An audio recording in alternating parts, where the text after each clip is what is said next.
Good morning, Raptor freaks. Lexi Odds here, and it's Thursday, and the Raptors lost to the Pistons last night in a disappointing game.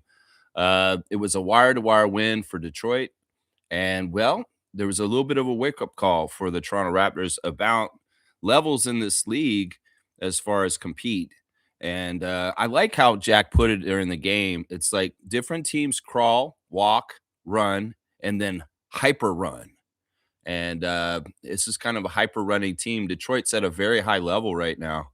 And man, Cade Cunningham is so good.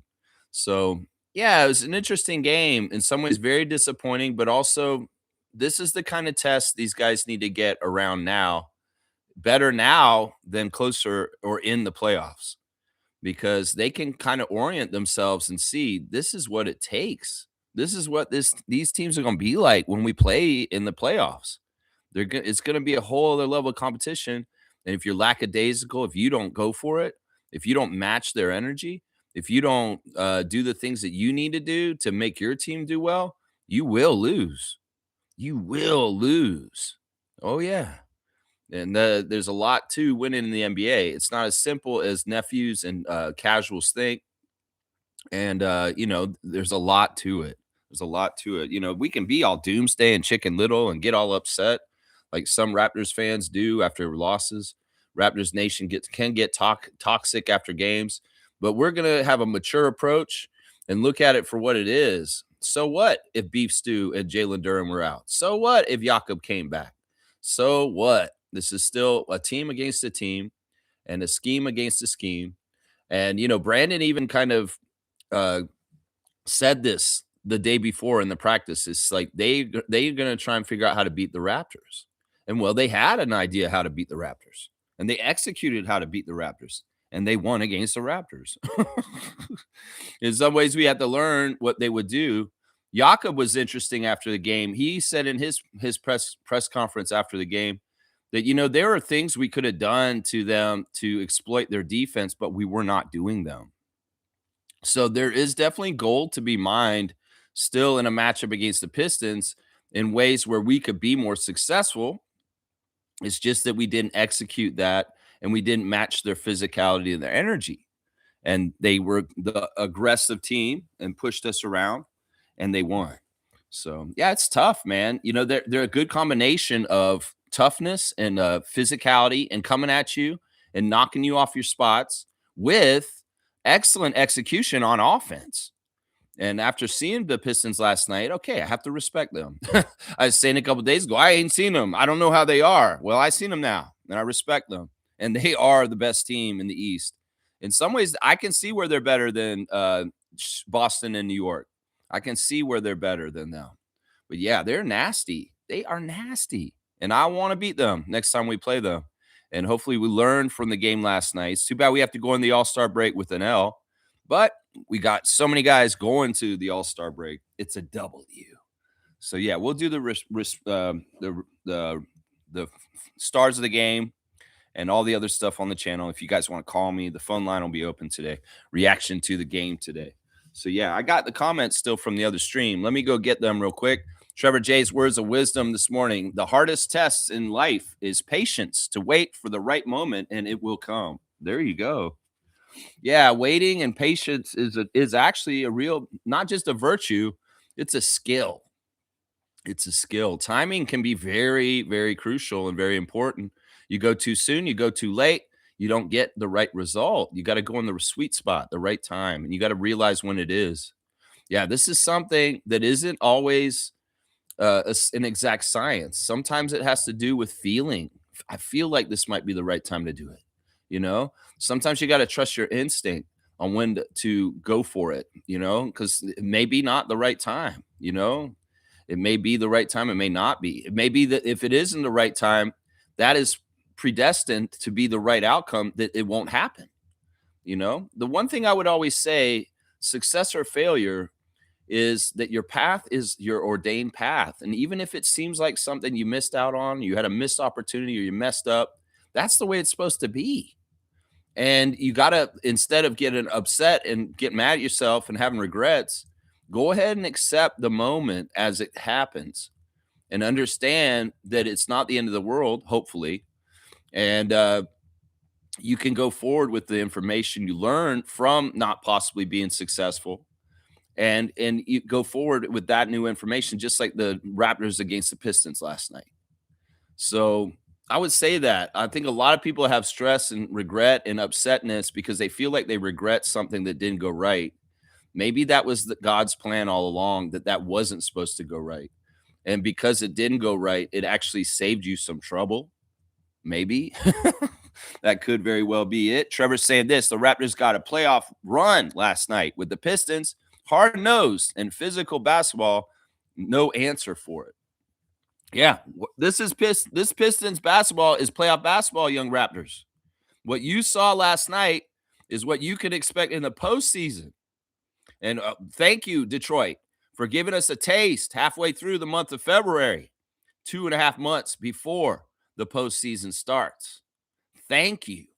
I will say that. Thank you for giving us that taste, to giving us that chance to feel it and see it and play in it.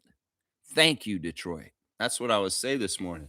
So, yeah, Raptors, young Raptors, this is what you're up against. This is the level. This is what you got to see and feel to know. This is what it's going to be like. And Detroit is your trainer in some ways. They trained you. They took you to school. That's very fair to say. Monique is here. The superfan Monique Lawrence was at the game last night in Scotiabank Arena, witnessing the loss in the game. Good morning, Raptor Freak crew. Very, very disappointed. Zero energy from the guys. I was loud. Crowd was meh. Yeah, the crowd at Scotiabank has been meh this month so far, for the most part, from what I've seen. The crowd's just been kind of I don't know what's wrong with them. We need to get them kids in there. Get the 905 kids crowds in there instead. The Scotiabank Arena crowd gonna be so dead and stupid and quiet. We may need to get some kids in there instead. They say, get these kids in here. These people are not cheering right. Take them out of this section. Bring in the busload of kids. Yeah, I think that this would help if we could have this strategy. Instant kids section. Can we do this, MLSE? Just say, okay, fans, if you don't cheer loud enough, we're going to take your seats away from you. And we're going to let these kids that are sitting up in the 320 section come down and sit in your 100 level section by the court. If you don't get louder, and then maybe all the people down in the 100 bowl will be louder because they're scared of getting pushed back upstairs, getting pushed up there, and the little kids coming down to take their seats. That would be a cool program. I think that would help a lot. That would help a lot. Yeah, I don't know if the Raptors had zero energy. They were trying. They were busting their butt in there. It's just Detroit had more, confident and dutiful, knowing what they're doing energy. And the Raptors would try and match it, but maybe they were a little awestruck. Maybe they were a little like, whoa, these guys are serious. And wow, that was physical. Referee, where's your call? Oh, you're not calling anything, Guillemets? You're not calling anything? Oh, man. It's like now they're going to be able to bully us around like this and stuff like that. I don't know, man. The Raptors got to wake up at some point and fight and get in there and put that energy out. I feel like they were trying. It's just that Detroit's like that. They're like that. It's hard to get a run to come back from being down against a defense like Detroit has. Because that's the thing, man. You got to get everything right. And the other thing that's tough is these guys play such good defense. And like I said, the combination of them playing such good defense along with them bombing threes and making tons of threes and stuff like that, that's a really tough kind of team build to beat. You know, that may be one thing that the Pistons have on us right now is they're definitely a better three-point shooting team than the Raptors. And that, Duncan Robinson, people like that. So, we need to wake up, Grady Dick and the rest of the guys, and get more three production because we may need that firepower in battles with the Pistons if we're going to see them in the postseason. Oh, my gosh. Yeah. Fierce. Monique saying a poor man's effort. See, I'm not even blaming the Raptors. If Raptors Nation and Raptors people and Monique are coming at the Raptors, I'm not. I'm just going to say the Pistons are badass, and let's give some credit to them instead. It's not always like our team sucks or they didn't try or didn't have any energy. No, it's stuff like the other team played really fucking good. They were amazing. And our guys, in some ways, shouldn't be bashed by Raptors Nation to say that they were lazy or they didn't do shit. They did do shit. They did. Trust me. It's just that they got outplayed. And in some ways, I wish that Raptors Nation would be quicker to give credit to the other team sometimes for their accomplishment instead of diminishing our own team and saying that we didn't do that well. Because honestly, we played that well against Utah. We played that well against Indiana. We played that well against Chicago. And the outcome is way different against a different team because they're not as good.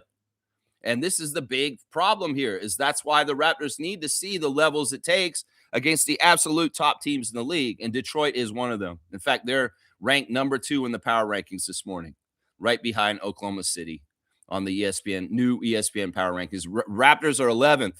They did not move up or down.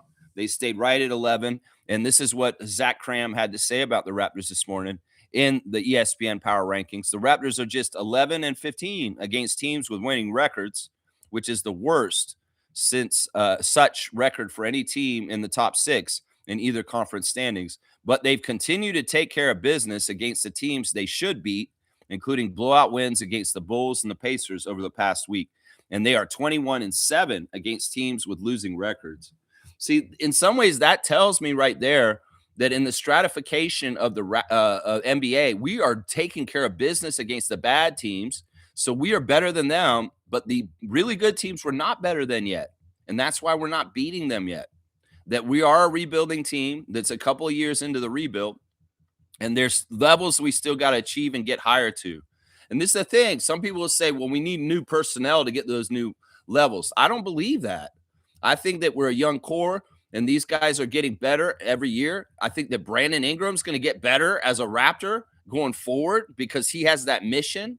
You know, Scotty's going to get better and that we can elevate ourselves to the top of the league just with the personnel that we have still. I think a gut reaction to this is to say, oh, we need to trade and get bigger stars than what we've got already because it's not enough. No, that's the microwave, I'm impatient kind of reaction. The right reaction is these guys are really good. They're going to get better and they're going to learn and they're going to get tested and they're going to get hardened to how it takes to win the ultimate level in the NBA. And, you know, that's the right kind of attitude right there. In some ways, it's very interesting that we do take care of the losing teams because that sometimes shows a team that is lazy, that they don't try hard when they play against a lackadaisical opponent that they know they'll beat. But no, we take care of those games. It's just that in some ways, what we're bumping our heads on in our ceiling with Detroit, New York, and Boston is that these are teams that are more tested in the playoffs and they have their shit together and they are closer to Larry O'Brien on the escalator going up to it.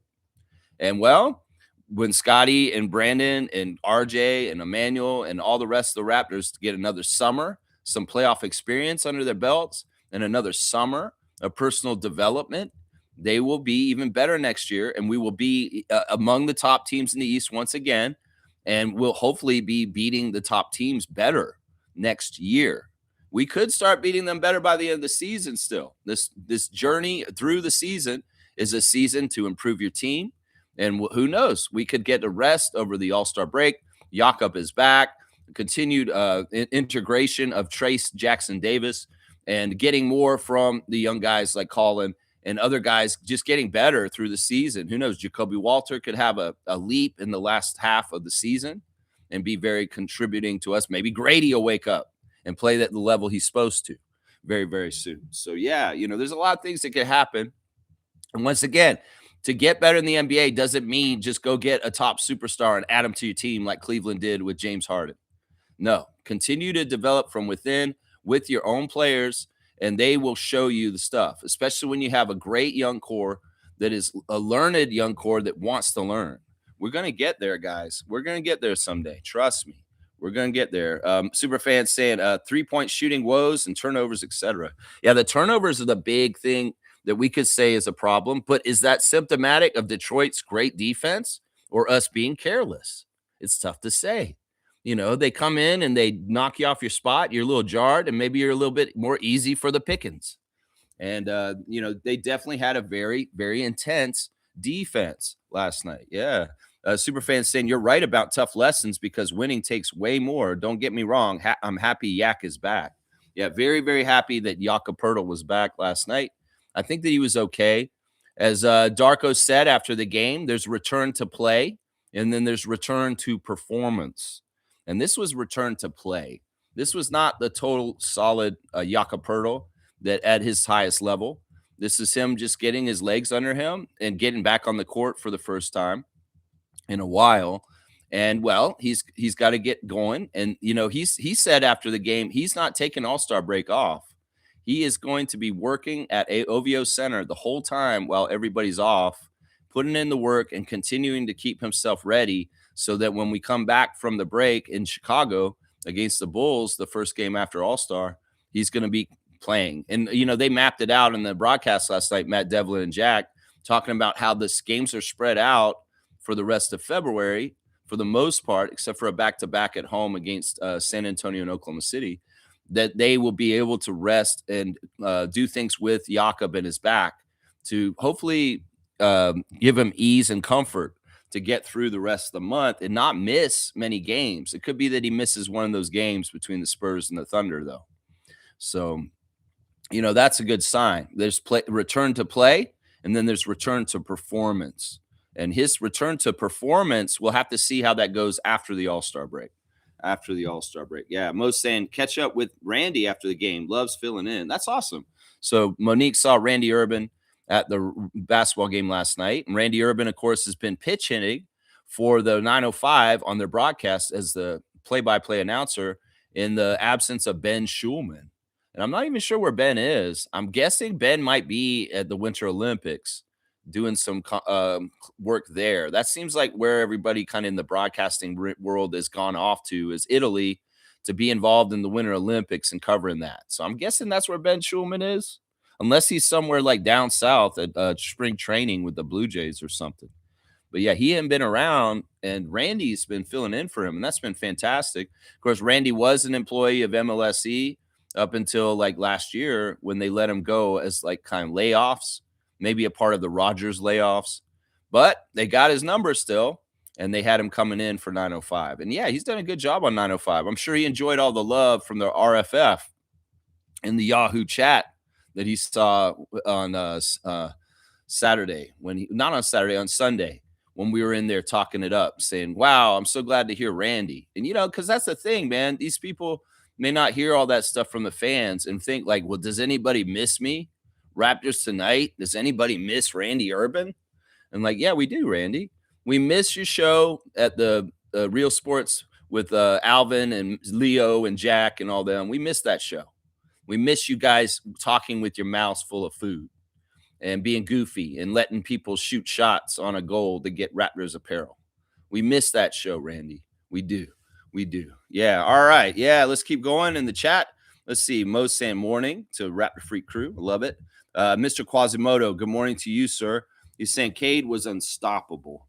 Yeah, he was at a very high level. He was definitely not having an off night. In fact, he was very on it. It's almost like he took the matchup against Scotty very seriously and wanted to prove something. I mean, if I was Cade Cunningham, I probably would too. Even though Scott's my friend, I'd be like, wait, I'm the number one pick in the draft class. Why is he rookie of the year? Yeah. In some ways, partly it was because our team was better that year than the Pistons. The Pistons were one of the worst teams in the league the year Cade Cunningham had his rookie year. And so, there's maybe a chip on his shoulder secretly that like Scotty's the rookie of the year in my class. I have to beat him. So, Scotty, you got to match that energy. In some ways, you were kind of a dud last night, Scott. You did not match that energy to go at Cade and say, this is my personal versus, and I need to prove that I was the rookie of the year. And he, even though he's the first pick in the draft my year, well, that's that. Cade Cunningham deserves this. In some ways, Cade Cunningham went through hell his first few years in the NBA with the losing that the Pistons went through. He got his lessons about losing over a few years. Oh, yeah. And some of the worst losing you can go through. Think about those long losing streaks the Pistons went through in his early seasons. Some like 20 losses in a row kind of shit. And That's part of what fuels him to be so good like he was against us last night, is because he hates that feeling. He doesn't want to have it. And that's driving the success of Detroit now. It's like, I never want to go back to the bottom.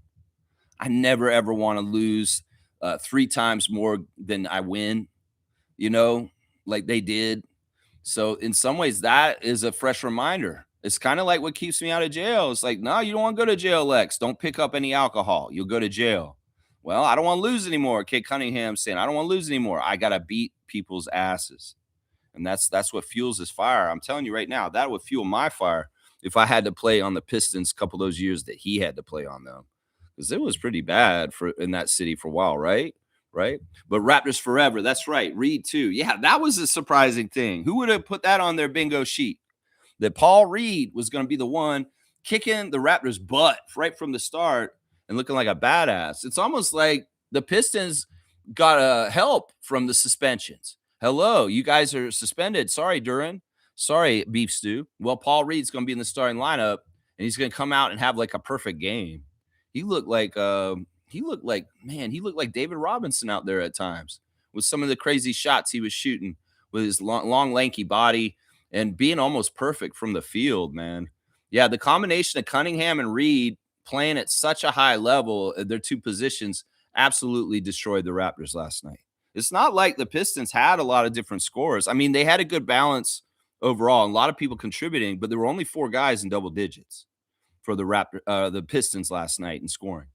But they did get a lot of guys that had like 8 points, 9 points, 7 points. They got a lot of people chipping in, just a few here and there, but really only 4 guys got double digits, and 2 main guys got like 50 of their points.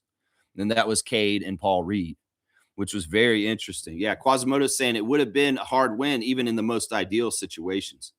Yeah, yeah. I mean, I'm glad we got this test. Thank you, Pistons, for playing at your highest level. I don't know if they could even be at a higher level. I don't know. Maybe this is very close to their top level, guys.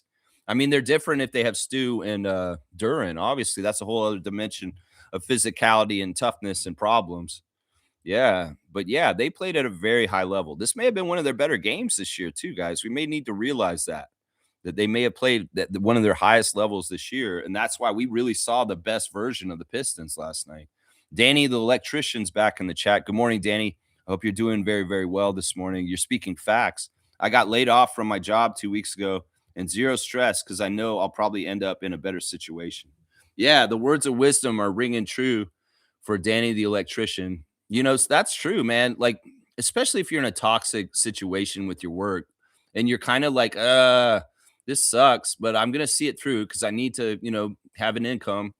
But at some point, you kind of breathe a fresh air of relief because it's kind of like, oh, it's over. Yeah, this shit is done. I'm kind of glad this is done. And well, on to better things. This is the thing, man. You're a tradesman. You should be fine because in some ways there is a lot of job security in being an electrician because that's a job that's always going to be needed. I would hope so. Maybe there will be some robots to do electrical stuff at some point, like on Star Wars with the Jawas and the little droid workshop. Maybe those will be electricians at some point, like the droids. Maybe C-3PO will come to your house and fucking fix your box or something. I don't know. But until then, Danny's got a pretty good job security. And he should feel all right about it because, there are probably a lot of places where there's different companies, or maybe even like he's able to get more independent work just for himself on his own. I'm sure the opportunities will come. I'm going to shoot them at you from me right now. Opportunities for Danny the electrician coming towards him. The best opportunities, independent opportunities for him to make income in the best way ever in his life. Coming towards him right now. That's what Lex is wishing for him right now. I wish that for all the Raptor freaks, not just for Danny. I want all you guys to be as successful as possible, as safe as possible, and as loved and having as much fun and happy as possible. That's right. That's the way we should all be towards each other.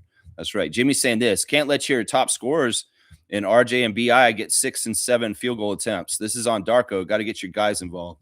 Yeah, Jimmy, I'm not coming at Darko. In some ways, it's like, these guys, they did their homework. JB Bickerstaff is a good coach, and he's coming for vengeance. I'm going to tell you right now, I hope the Pistons play the Cavs in the first round. Man, that would be such a good series. If they get to play them in the playoffs, they are going to destroy the Cleveland Cavaliers because they want to, because their coach wants to. Trust me, because he was the coach of the Cavs. And well, if he gets that matchup, it's a grudge match, and JB's coming at them. He's coming at them good, man. Nah, I'm not coming at Darko. I'm not coming at any of them, man. This is a day where I'm giving it to the Pistons. And in some ways, well, we got caught off guard. We didn't do exactly what we want to do. You want to blame the coach? Why? Why are we blaming our all-star coach? Why are we blaming him for one game against a very high-level team, and our team just wasn't ready for them? And they were very ready. You know what I'm saying? Yeah. Danny's saying we've really struggled against the top teams. Yeah. That's a stratification of the league, man. In some ways, we are not a top team, but we are better than the worst teams, and we're not a middle team either. We're kind of in the top third, but just below like the very top teams.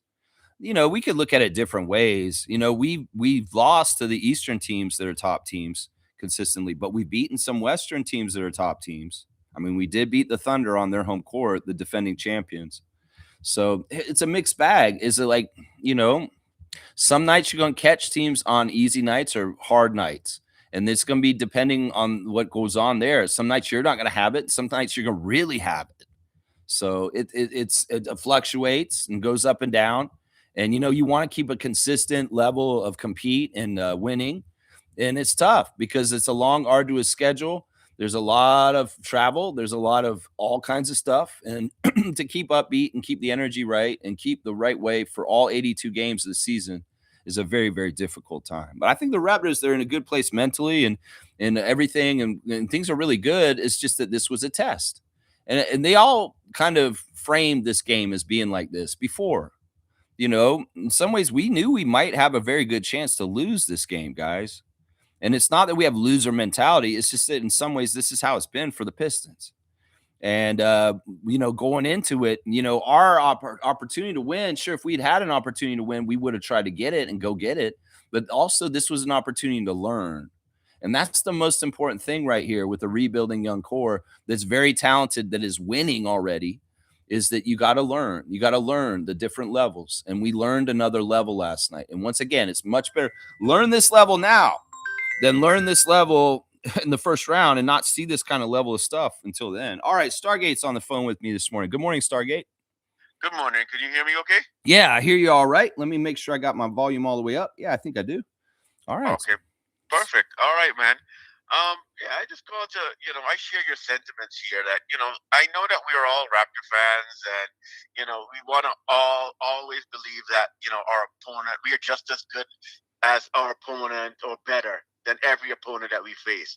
But sometimes the opponent is just better than us. And that last night was just one of those, examples. The Pistons are just better than the Raptors. And that's okay. Right? It's no need to come up them talking about there was no effort and then blaming Darko and all that. That's not necessary. Right? Yeah. Sometimes the team is just better than you. And that's this year. This year they're better than us. That doesn't mean they're better for us forever. Exactly. It just means that this year, at this point in time, the Pistons and their rebuild and they're building up and getting higher in the standings are. And who knows that they will be the same way next year even. There's no guarantees on this. We don't know what they're going to be like next year. Yeah, but I'm just talking about now, right? They're just better, and that's okay, right? The same with the Timberwolves the other night. They're just better. It's okay, right? We're trying to get to that point. This is the first year that Brandon Ingram is playing, with the team. It's the first year, right? It's the first year. Technically, it's the first year Emmanuel Quickly is playing with the team because he didn't really play last year. Yeah. Right? This is all new. Just give the guys a chance. They're what are they? 8-9 games over 500? Yeah, come on. Yeah. I think it's just that people are very people in Toronto are very competitive people, and they just want to always win. If it's not a win, then it's a failure. There are different levels of winning and losing that aren't totally failures. And successes even. You could have a win and it's not totally really a success because it's like, wow, you just barely won against a bad team or something like that. And it's man, it really is a whole bunch of nuance of development and growing up and learning in the NBA that is lost on win or bust mentality. Yeah, and like you said, I think you said Jakob said it. There's this is good film. This is Yeah, good film for them to watch, yeah, right? This is good in so many different ways. They can look at the mentality of the Pistons. The Pistons, and I think you said it in regards to Cade Cunningham.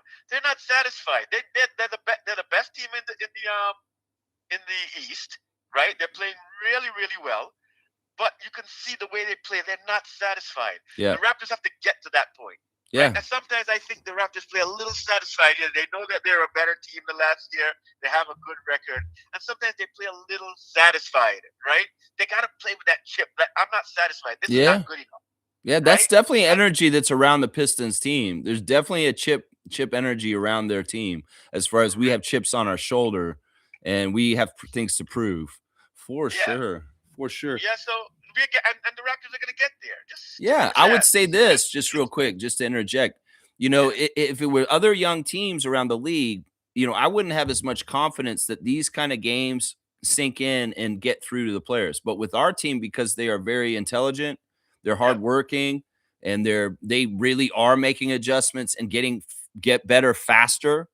They're a little bit more AP class kind of students yeah, as far as like we can get this lesson. It could be that the Hornets could have this game happen to them like 4 or 5 times and the dummies are just not getting it. And yeah, then they finally get it. It may only take us a couple lessons to get a lesson that it may take dozen games losses like that for other teams. So that's yeah, another thing that Raptors fans need to realize is that because of the way we draft people and bring people in the door, and we've heard this recently, some people saying you don't even get on the Raptors if you're not fitting certain categories at this point. That these guys are advanced level. They're gonna learn from this game last night, and they'll get way more from this game than the average NBA team. yep, yep. And another thing, a little off topic here. Here's what I would like. This is what I would like, and this has to do with the overall Raptor Freak family, right? Whoever is a member of the Raptor Freak family, right? When you go into other like other spaces, you should identify yourself as I want the Raptor Freak family, the RFF, to become so fucking annoying to people where they have to say, "Oh my God, is this Raptor Freak family people again?" Oh my, I wish for that, like because of all these toxic people. I would love if the RFF could go in these chat rooms and these comment sections and just identify themselves so that whenever they see a name like Black Hawk or myself or Fiercy, they just say, "Oh no, it's one of these Raptor Freak people again," right? Like Yeah, I mean, yeah, if you you know, listen, to me, I don't. For me, I like that we're kind of underground. I like that kind of like my channel is not like on the forefront. Nobody mentions us. In some ways, we are known. Let's just put it that way. There's a lot of yeah. people that know about us that don't let on that they know about us. Whether it's Here's the thing, though. Here's the thing, though, Lex. And I get you. I understand that part. You just want to be a little under the radar. yeah, But because in some ways we can get the away with toxicity more. is so loud, though. The toxicity is so loud. Sure. I think we need something to counteract it. Yeah. Something. Well, Something to that's the one balance it thing. out. Like with this Right? channel, I wanted to offer an alternative. If you're sick of all that, if you want to come and hang out and get the mentality like we do, and Yeah. spread that more. I mean, I like what you're saying. I'm not saying guys don't do this. If you want to Yeah. do this, you can. It's just in some ways, we already do have kind of a reputation. Other entities and social media channels that have followings know about us. In some ways, we're known as the cultish, overly positive Raptors fans, and I'm Okay. perfectly fine with that because that's pretty on point, you I'm know? fine with that too. Yeah. I just want a little more to the forefront because the toxicity is so loud and so Well, annoying, this is the right? thing, Like man. I feel like in right? some ways these areas are just not worth trying to salvage Okay, okay, because it's like it's going to be happening anyway, and I don't even think half of it's human beings. I think half of it is bots. And I think that in some ways you be fighting a fight that may never be able to be won at this point. because Yeah, it's yeah, just you're the right. it's just the standard for how it's going to be now, is whether it's going to be, we're going to have AI images all over our social media now, Yeah, whether it's going to be blatant lying, whether it's going to be weird memes in your feed that you are curated by Mark Zuckerberg and Meta for you to ingest, because they're yeah, trying to shape your mind with bullshit and crazy stuff. This is just the new age we're going into. So I yeah, would say, just like, if you don't want to smoke cigarettes because you don't want to get cancer from smoking cigarettes, don't yeah, smoke yeah. Yeah, cigarettes. like So it's like, I stopped listening to Hello and Welcome because I don't understand, their mentality. I don't understand because they bring a lot of negative stuff. I don't understand it, right? Them and Mike Roach, it's weird, right? um, you know what it Chef, is. I really I think this is understand it. Chef. I kind of understand Chef. Yeah, Chef is a Raptor fan, but Chef is limited in in his location. right. And I'll tell you this because he's a Raptor fan, and we appreciate him as a Raptor fan. But he does not live in the city. He doesn't understand the culture. He doesn't understand the way we think. He doesn't understand, the problems that we go through, He the may not losses understand from, Canada right? in Yeah, he general. doesn't Yeah, understand, right? So yeah, he's gonna look. He's a Knicks fan, so he's gonna yeah. he's gonna Well, he's let, gonna look let me let me act circle like a back Knicks to fan. the other two that you mentioned Yeah, before yeah. Go before we ahead. talk about Chev. Talking about Hello and Welcome and Mike Yep, Roach. I want to say this. Mike Roach and William Liu are younger people than me. They're in their yep, 30s, I think, or something like that. And yep. Alex Wong, he's in his 40s, and he's more like me because he's closer to my age. And I would say this: Alex Wong and I, you can tell that we're more playful and fun and kind of Hmm. positive about the Raptors than those other guys. Why is Yep. that way? Because in Yeah. some ways, Toronto sports culture is taught to the younger generations to be cynical, to be demanding, and Hmm. to be unrealistic. And Right. this is Leafs Nation sports. This is Blue Jays Nation sports. This is sadly a section of the Raptors Nation sports too. That it really is it's a profile for a sports city where we fought against these images a lot on this channel, Yep. and we've done good work, because Yep. if we think about 20 years ago, there was even talk that Toronto was a C word city for sports. I won't say that Right. C word because I don't Yes. say it. I don't have it in my Right. life. And they would talk about us in Cleveland. Which Yep. two sports teams are the most loserish sports teams in all of sports, in all four major sports? And they talk about, oh, Toronto always chokes when they get to the playoffs. They always do Yep. this. And a lot of that was the Leafs. Some of it was the Blue Jays. Some of it was the Raptors losing the first game of first rounds every year. So Yep. that persona and that reputation was tough to beat. And it's ingrained in some of the kids that are in William Liu and Mike Roach's age bracket as children. Yep. And we changed this. Masai, huge for changing the culture of the Raptors, we the North, and getting the 2019 championship. In some ways, that broke that C word for what all that other stuff I was just talking about. But Right. unfortunately, younger, not, I won't say even younger, because they're like guys in their 30s. Yep. Raptors fans that are around that age bracket and younger are indoctrinated into this extremely negative, cynical world of Toronto sports. And I hate that. I don't want Toronto sports fans to be jaded just because Maple Leaf Nation has a tradition of being jaded. I don't want our fans here in Toronto to be like, we are never going to win in Toronto because we're the Blue Jays and we're the American League East and the MLB will never let us win, or we're always got to go against the Yankees and the Red Sox.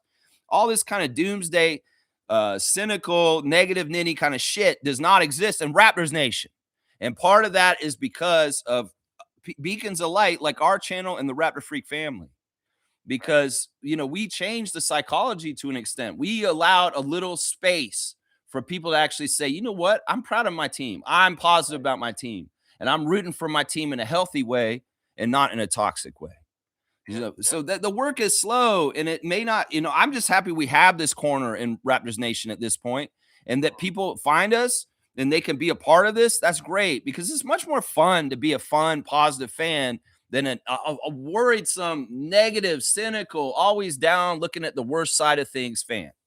You Yeah, know? and you would say, they would say something, something good, but they have to throw some little snide But remark, just to jab you under the gut. You know what I mean? Like yeah. they do it all the time, right? Like, Well, oh, this that was that saying was not necessary. one of the most important things that I learned about how to be happy is I can control what I say and I do. I can't control anybody else in this world. Yep. And when you try and control other people, that's where you get misery and sadness and upset because it's like you shouldn't be trying to control other people anyway.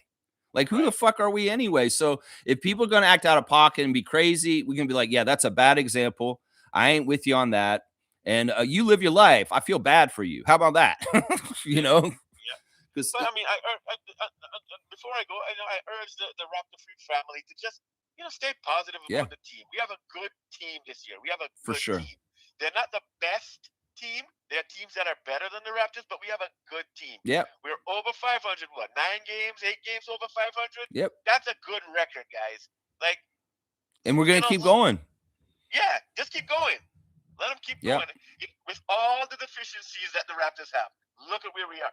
What's going to happen when we clean up those deficiencies? I don't even think we Just have a look at whole that. lot of deficiencies. It's just that in some ways we've had exposure to a couple of our weaknesses, Yep. and well, we've been trying as the season goes on to fix them. Maybe it's getting a Trace Jackson Davis, Yep. and also to just make adjustments and learn as the season goes on. Because once Goes on. again, this is what it is. Like they said in the broadcast last night, the off season is for player development and getting better as individuals, and the regular season is for team development Team and development. getting better as a unit and a team by practicing your teamwork in regular season games. So, yeah, Stargate, fantastic call. Once again, Stargate is going to come from the slant of like, we're fighting for a better, more positive Raptors nation.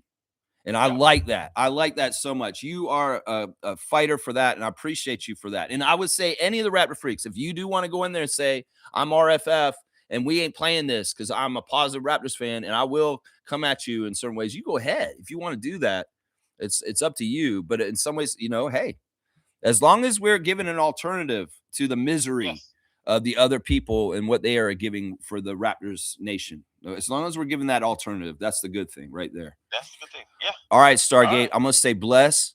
I hope you have a fantastic All-Star weekend. It's going to be so much fun, and I know I'll be watching it and talking to you about it all weekend long. Yeah, I got to work, though. That's the problem. Okay, well, we'll give you the updates, and I'm sure we'll see you around the chat here and there, and maybe on the Discord also, of course. All right, guys. All right, Stargate, bless to you, man. All right, we're going right into the second call, guys. Let's go ahead and put the next call is coming in from Calgary. This is Seymour Pape with the 4 quarters. Sir, you're on the air. Yo, what's going on? You're good? Yeah, man. Yeah, man. How's the weather out in Alberta today? I can't complain, yo. It's been warm as hell. No clouds in the sky, just blue skies, yo. Looks good. Looks good. Awesome. Yeah, it's gotten warmer here. It's not minus 30, thank God. And right around minus 5, woo-wee, feels like summertime in Ontario. You guys deserve it after that. After everything you guys just went through, what was that, a mini earthquake? And Yeah, we had an earthquake here near my house. And there was about a month of minus 20 to minus 30 weather that we just went through. It was crazy, man. Really, really, really cold. Really, really cold. All right, Seymour, you want to get into the quarters? I salute y'all out there for going through that, man. I salute y'all. Yeah, the first thing I want to address is the lack of intensity that displayed last night. I just feel like they didn't bring it. Like every fan was looking forward to this game because this was like the test for us to see where we're at against the number 1 team, and it just felt like the guys didn't bring it. Do you think it was the addition of Yak joining, like they just have to get the rhythm back and stuff? Do you feel it was a lack of rhythm for Yak and it just spilled through the whole team, do you think? I don't know. That could be possible that in some ways Yak finding his legs again and being a little tentative could have filtered through things. I think that, once again, I'm going to turn it on the other side. I know we want to analyze our own guys, but I think the biggest key is right from the tip. Detroit had that edge and that energy and was just coming at us. And I think it jarred our guys a little bit and threw them off. And that's part of why they looked like that, is because they really came out swinging and they hit us hard right away. and we didn't adjust in the right way to match their energy. And that'll make it look like our guys are not playing as hard or they don't have the intensity. If the other team's intensity is ratcheted up and it's just running roughshod over us, that's what this will look like.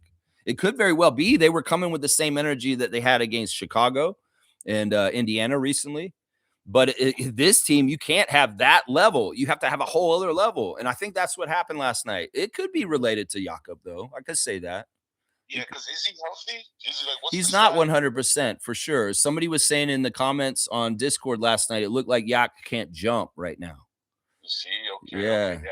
Seen that in the game. I seen it. It looked like he was struggling to get up and down the court a little bit, but we do need him in there because we need the rebounding, we need the big size and his veteran presence. You know what I'm saying? He paid off at times too. Like he was defending and he was stopping them down around the basket. He was doing the things that he does that nobody else on our team can do, even in this game, but not at the highest level. And it was nice to see him get a little bit of offense later on in the game too, when he started putting balls in the basket. But man, yeah, we got to understand this man hadn't played since before Christmas. Right. And there's going to be a little level, and we got to start getting him back involved and ramping him up. It's not totally the most ideal game to bring him back for. It would have been much better if we brought him back on Sunday, if we could have done that. So, yeah, for sure. Second quarter. Second quarter sort of extends from the first. We're going about Cade Cunningham. Yeah. Very poised player. I know one thing I noticed about his game is he doesn't play outside of his box. Yeah. What I mean by that is if a ref doesn't call a call for him, he doesn't really spend time jarring with a ref. You don't see him get very emotional. He stays very poised with his game. I like that. And you've seen it yesterday. Yeah. To add on that. That's a different juxtaposition to our guy Scott, isn't it?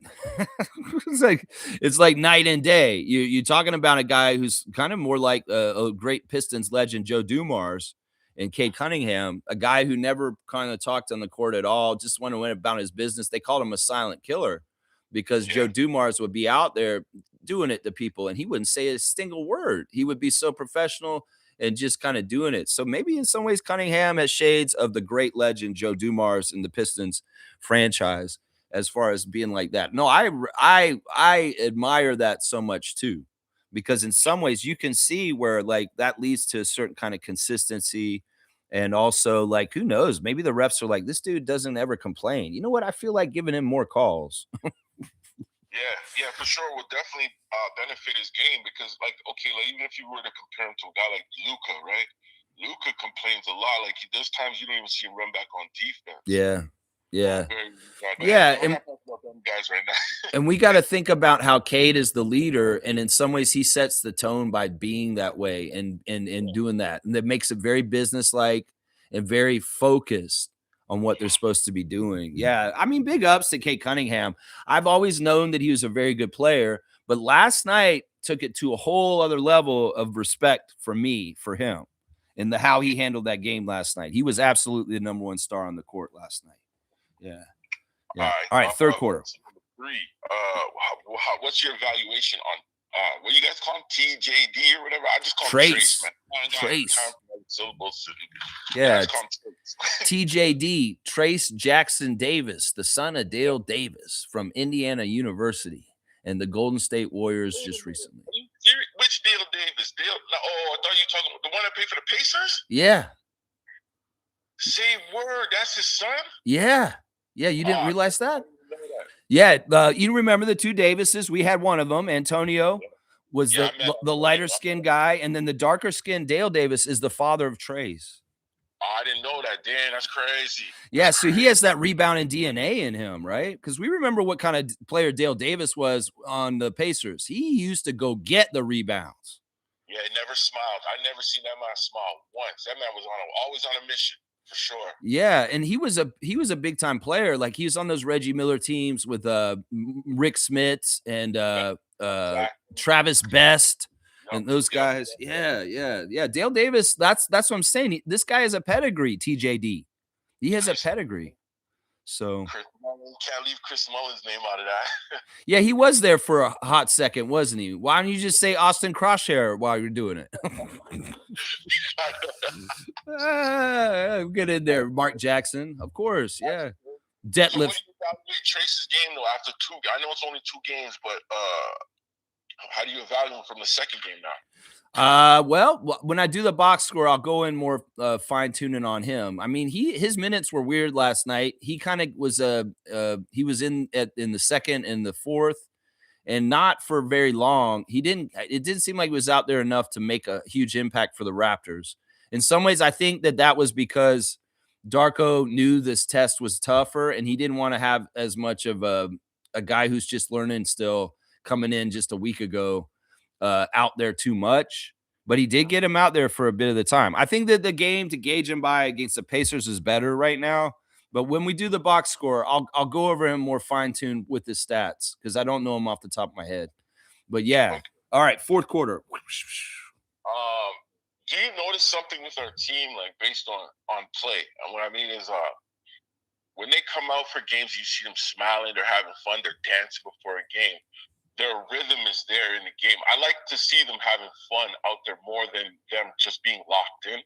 I don't like guys super locked in, coming in all poised, like a Cade. I don't like that for our team. I feel like we overthink things too much. Could be when we're locked in, but when we're having fun, I really like the basketball style of play when we're having fun and guys are smiling. I like that play. That's definitely a basic tenement of the coaching of Darko. Like that was part of the reason why the Grizzlies were like that when he was there as an assistant coach, is that he really values chemistry and like feeling good. And he feels like, players get more likely to get in the zone or get on the court in grooves if they're feeling good.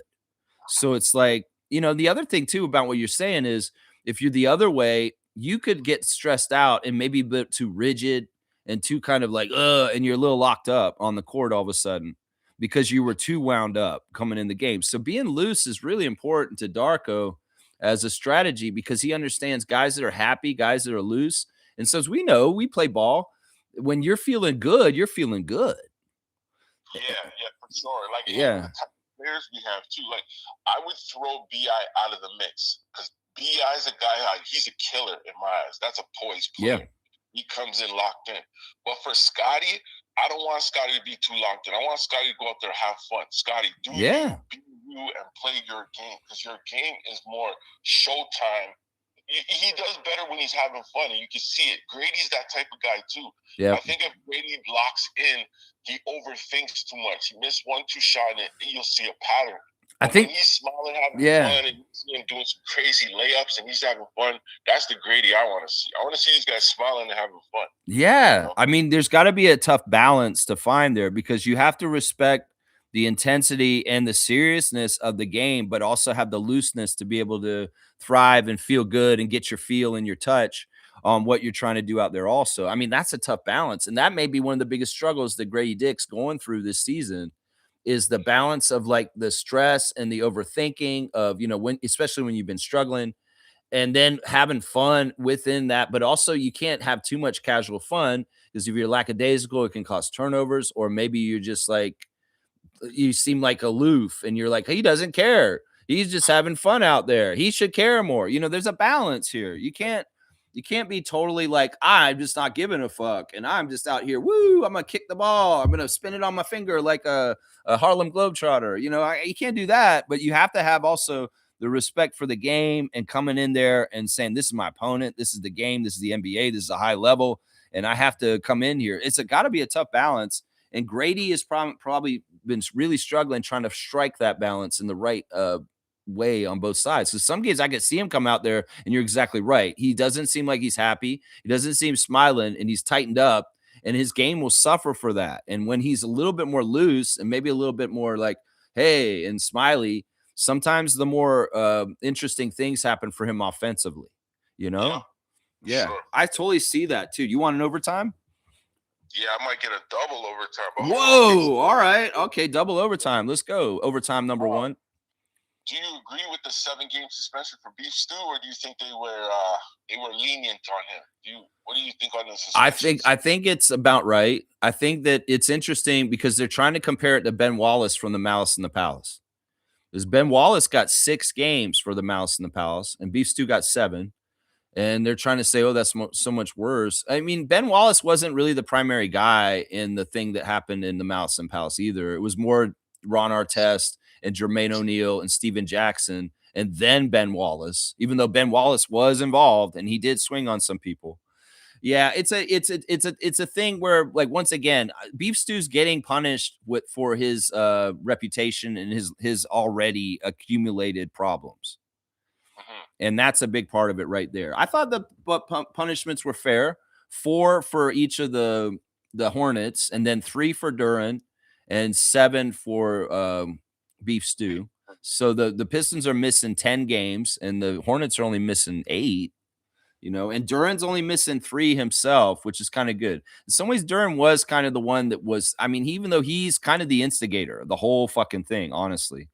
Him getting off the lightest, because in some ways he didn't really want to fight, and like in some ways he was just playing physical ball, but he was, he did push Musa in the face, and that'll probably be the 3 games right there.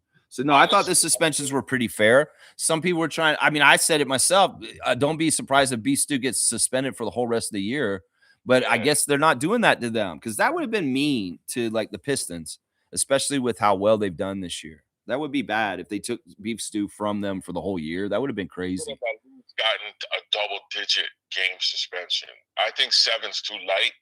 I think they should have did a double-digit. He should have got 10. He should have got 10, because you need to enforce the fact that once a player is on the bench, you are not to run onto the court for no reason at all.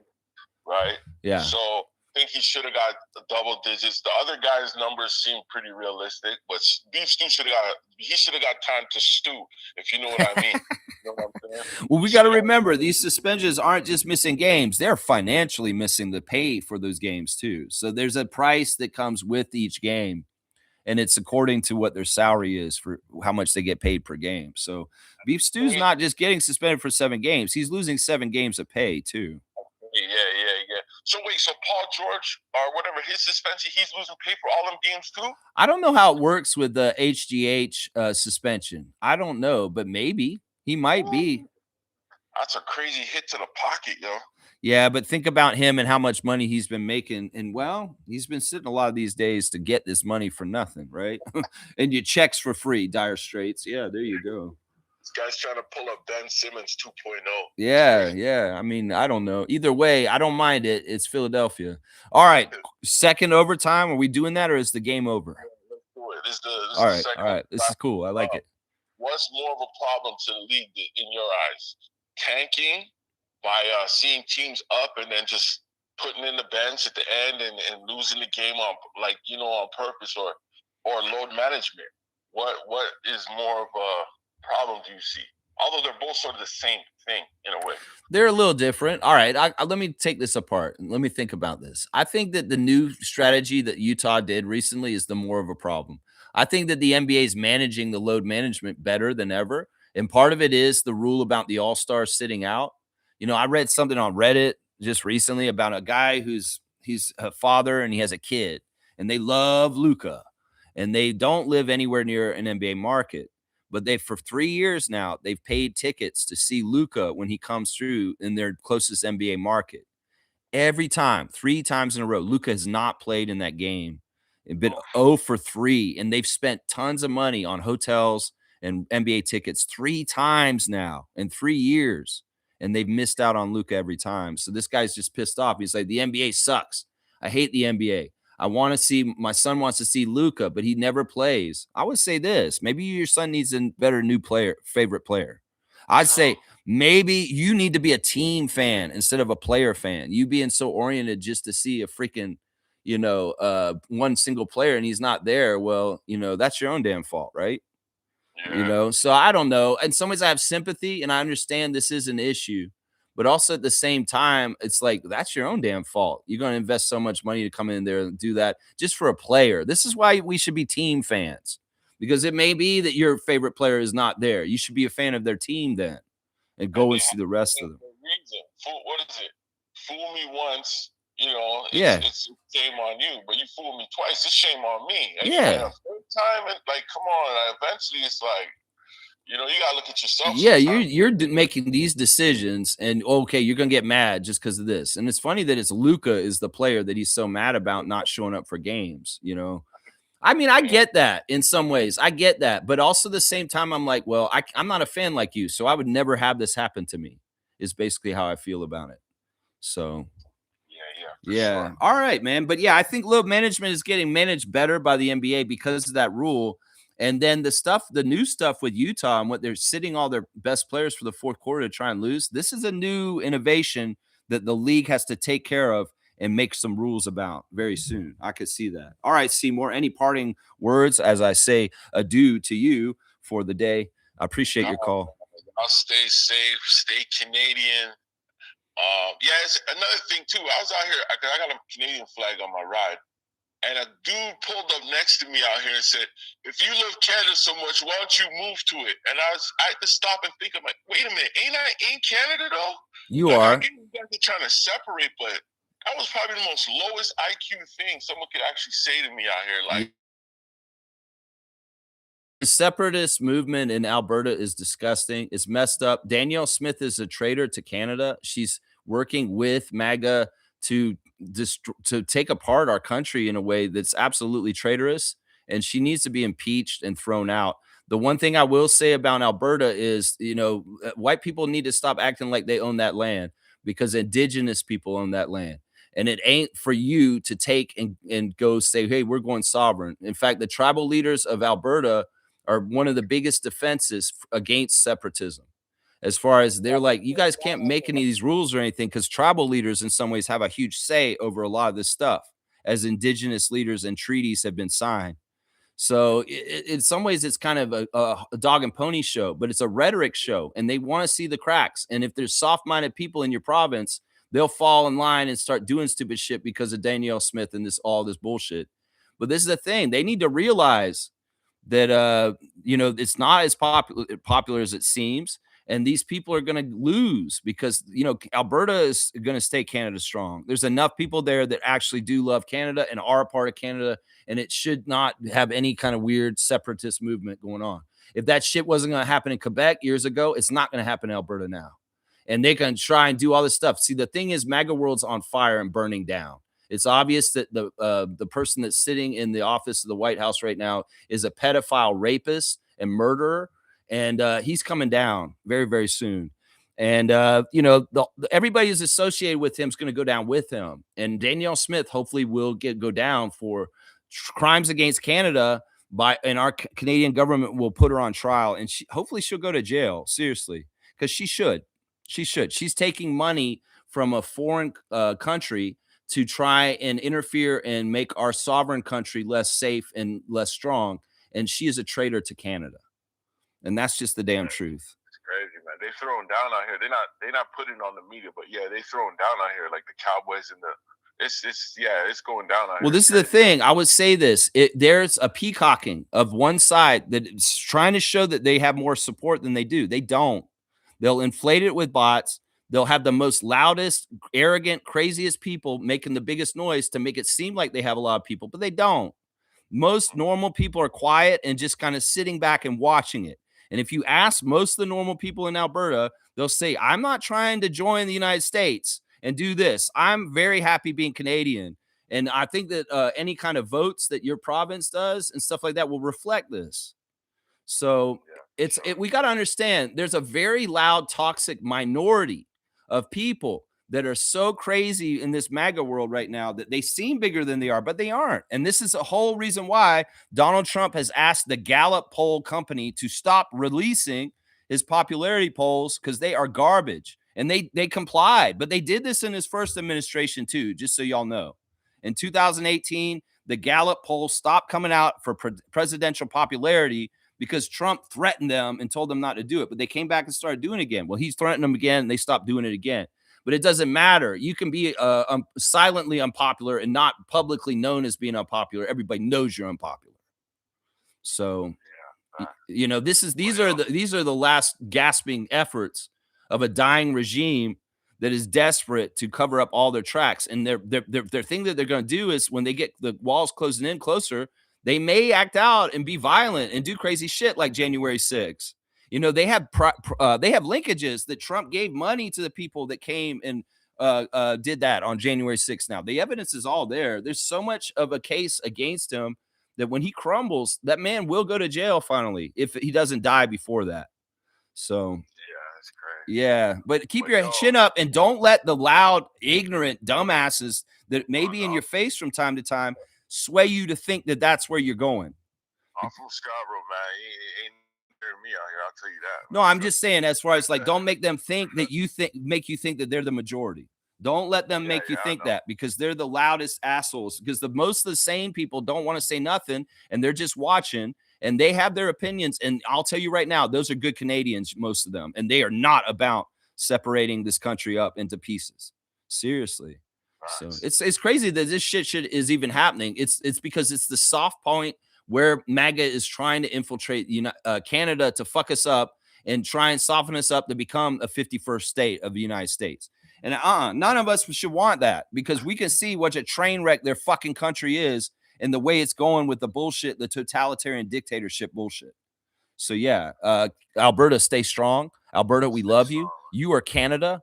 You are not a fucking another country. And we're going to work with you. Carney is working with you on your energy concerns and all this shit. We're more solidified and together as a country as a whole through the provinces than ever right now.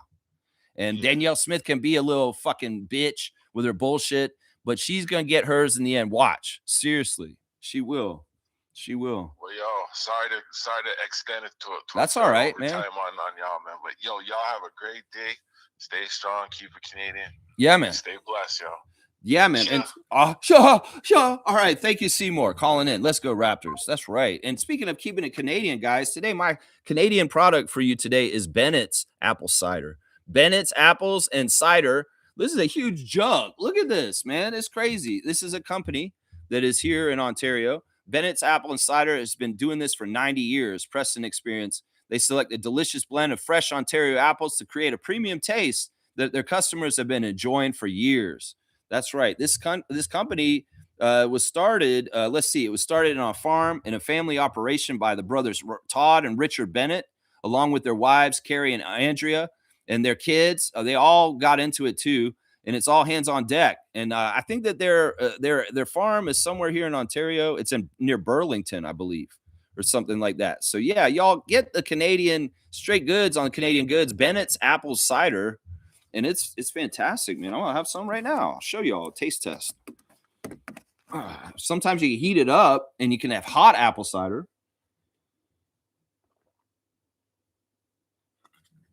Oh yeah, that's nice. That is nice right there. Ooh, so remember, Bennett's. That's the logo right there. Apple cider, straight up Canadian from Ontario.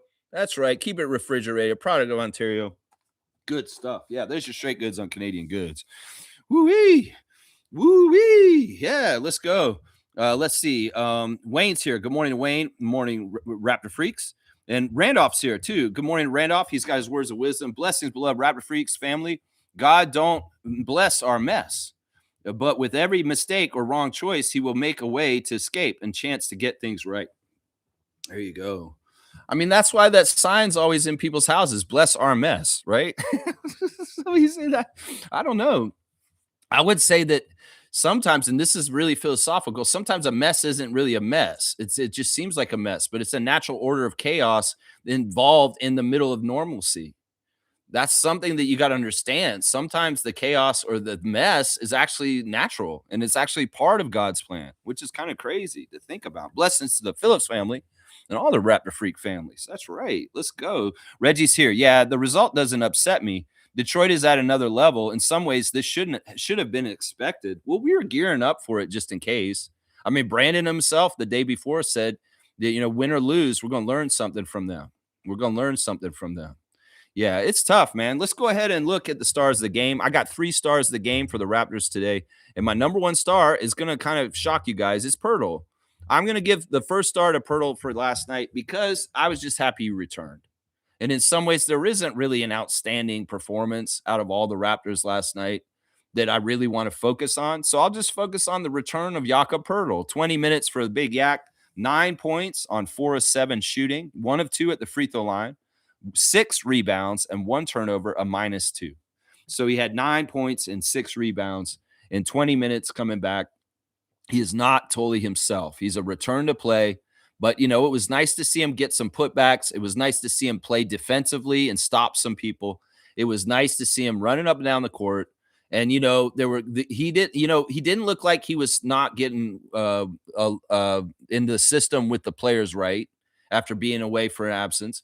They were working off each other very well. And we would see RJ and Emmanuel running around him, using him for screens, all kinds of ways in the beginning of the game. So, Jakob, welcome back. You're my number 1 star of the game yesterday. My second star of the game, and this one is Emmanuel. Emmanuel had a low-key perfect, not a perfect game, but one of his better games. He did have a bad plus minus. He was a -22, but he had 18 points on 7 of 15 shooting, 4 of 9 from 3, 2 rebounds, 5 assists, 0 turnovers for Emmanuel Quickly. That's pretty good. I like the 5-0 assist to turnover ratio. And I also really like that he kind of carried for his part of the scoring. He was the leading scorer for the Raptors last night. And he didn't shoot that horrible. 7 of 15, 4 of 9. I'll take that for Emmanuel. I'll take that. My last star of the game in the game last night, I'm going to go ahead and give it to RJ Barrett. RJ was the next closest to his regular production. 16 points for RJ on 4 of 6 shooting, 1 of 2 from 3, 7 of 8 at the free throw line. I love to see that he only missed 1 free throw out of 8. That's really, really good. 3 rebounds, 4 assists, 2 turnovers, 1 steal, and 1 block, a -10 for RJ Barrett. Yeah, so that's the 3 stars a game that I have for the game. We'll do an honorable mention for Grady Dick off the bench, 16 minutes, 10 points, 3 of 8 from the field, 2 of 4 from 3, 2 of 2 from free throw line, 2 rebounds, 2 turnovers, a -1 for Grady. Brandon, really not. I think that Jimmy's right for this, that we did fail at not getting more shots for RJ and Brandon, that only 13 shots between the two of them. Man, that's a testament to the Pistons and really not letting us get those guys easy shots. Because part of it is these guys won't take the shots if they're covered up nice. They don't want to force bad shots against being covered up. So the Pistons are covering them up nice. They're redirecting the ball away from 2 of our best offensive options, and RJ and Brandon. So that's part of it right there. 13 points for Brandon and 5 of 7 shooting, 1 of 2 from 3, 2 of 2 at the free throw line, no rebounds and no assists, and 2 turnovers, a -12. He did have a block. And that's not normal for Brandon. And you'd think after getting called to the All-Star game the day before, he'd come out and get both game busters. But no, it's the Pistons, man. They didn't give them no room to operate and made it really difficult for him to do anything. Scotty Barnes, very kind of like, he could have done a whole lot more. I really want him to rise up to the challenge of his rival, which is Cade Cunningham. And Cade Cunningham comes out there with moving like that. Well, you need to move the same way in the opposite direction for the Raptors, Scotty. Is 17 points for Scotty in 30 minutes, 5 of 13. So he's definitely not shooting as well as Cade, who was on the other side shooting 9 of 14. So he's 5 of 13 for Scotty. 0 for 3 from free-point range, 7 of 7 at the free throw line, though. Scotty's free throws are very high-level professional. He's so money at the free throw line. He is not missing points there. 7 rebounds, 5 assists, 0 turnovers, 3 steals, and 3 blocks. A great stat stuffing. But once again, a line like this may have gotten you a star in the past, but there's a new level of what you got to do now, Scott. And the shooting has to be better, and the scoring amount has to be better, as far as I'm concerned. Sandro, 7 points in 20 minutes, 2 of 8 from the field, 1 of 6 from 3. That was a component that could have helped us in some ways, is Sandro's punch off the bench with his threes and stuff like that. That could have helped us. 6 rebounds, 1 assist, 1 turnover, -10. Trace came out and he didn't score at all. He took 1 shot. He was 0 from the points. 3 rebounds, 1 assist, 2 turnovers, and a steal, a -15. Not a better game than Sunday, but in some ways this is a tougher opponent. And also we are dealing with integrating him. So maybe this is the down game between the 2 games. He had a really good debut. And this one, well, he's learning his legs and learning the system with the Raptors. Only 10 minutes out there. So Darko didn't feel comfortable having him out there too much. Jamison Battle, 4 minutes of garbage time at the end of the game. No stats, a +1. Jamal Shed, an Ofer himself. 0 for 5 from the field, 0 for 3 from three-point range. 2 rebounds, 3 assists, 4 turnovers, and a steal. -10, 0 points, 24 minutes. That's tough. 3 points for Jacoby. He hit 1 3 out of 3 that he took. 3 rebounds, 3 assists, 2 turnovers, a steal and a block, a -9 for Jacoby. And then Elijah got in at the end for garbage time also and got 2 points on 1 and 2 shooting and a rebound, +1 for him. It's just a tough game for the Raptors. Not very good production overall from them. We had 5 guys in double digits, and nobody scored over 20 points. And that's just not going to match the output. Like I said, the Pistons had 4 guys in double digits, but 2 of them got 50 points between the 2 of them. Kate Cunningham, 9 of 14, 6 of 11 from 3, 4 of 6 at the free throw line, 7 rebounds, 9 assists, 3 turnovers, 3 steals, and a block, a +26 for Cade, scoring 28 in 30 minutes. Yeah, top level, best all-star on the court last night. Paul Reed, almost perfect. He shot so well in the first half of the game. 33 minutes, 22 points for Paul, 10 of 17 from the field. Yeah, that was nasty, man. It's nasty. In some ways, Paul Reed was an X factor and definitely a great substitution in the starting lineup for Jalen Duren. Yeah, we got to give a little credit to Duncan Robinson. He was annoying at times with his three-point shooting and just making shots. He's way better than I give him credit. Like, he's playing a very high level for the Pistons right now. And in some ways, I got more respect for him last night too, because in some ways I watched him on the Heat over the years. I'm like, this dude, I don't take him seriously.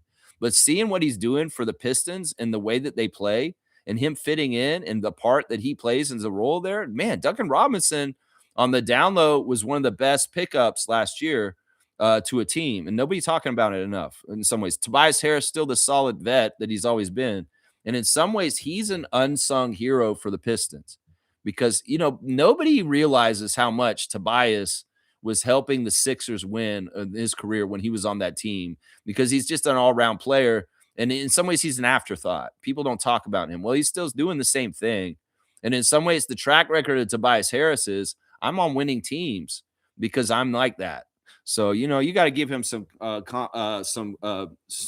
kudos too. Ausar Thompson really didn't do a whole lot last night, which was interesting. But yeah, there's a look at the box score with the players. Let's look at the team stats real quick.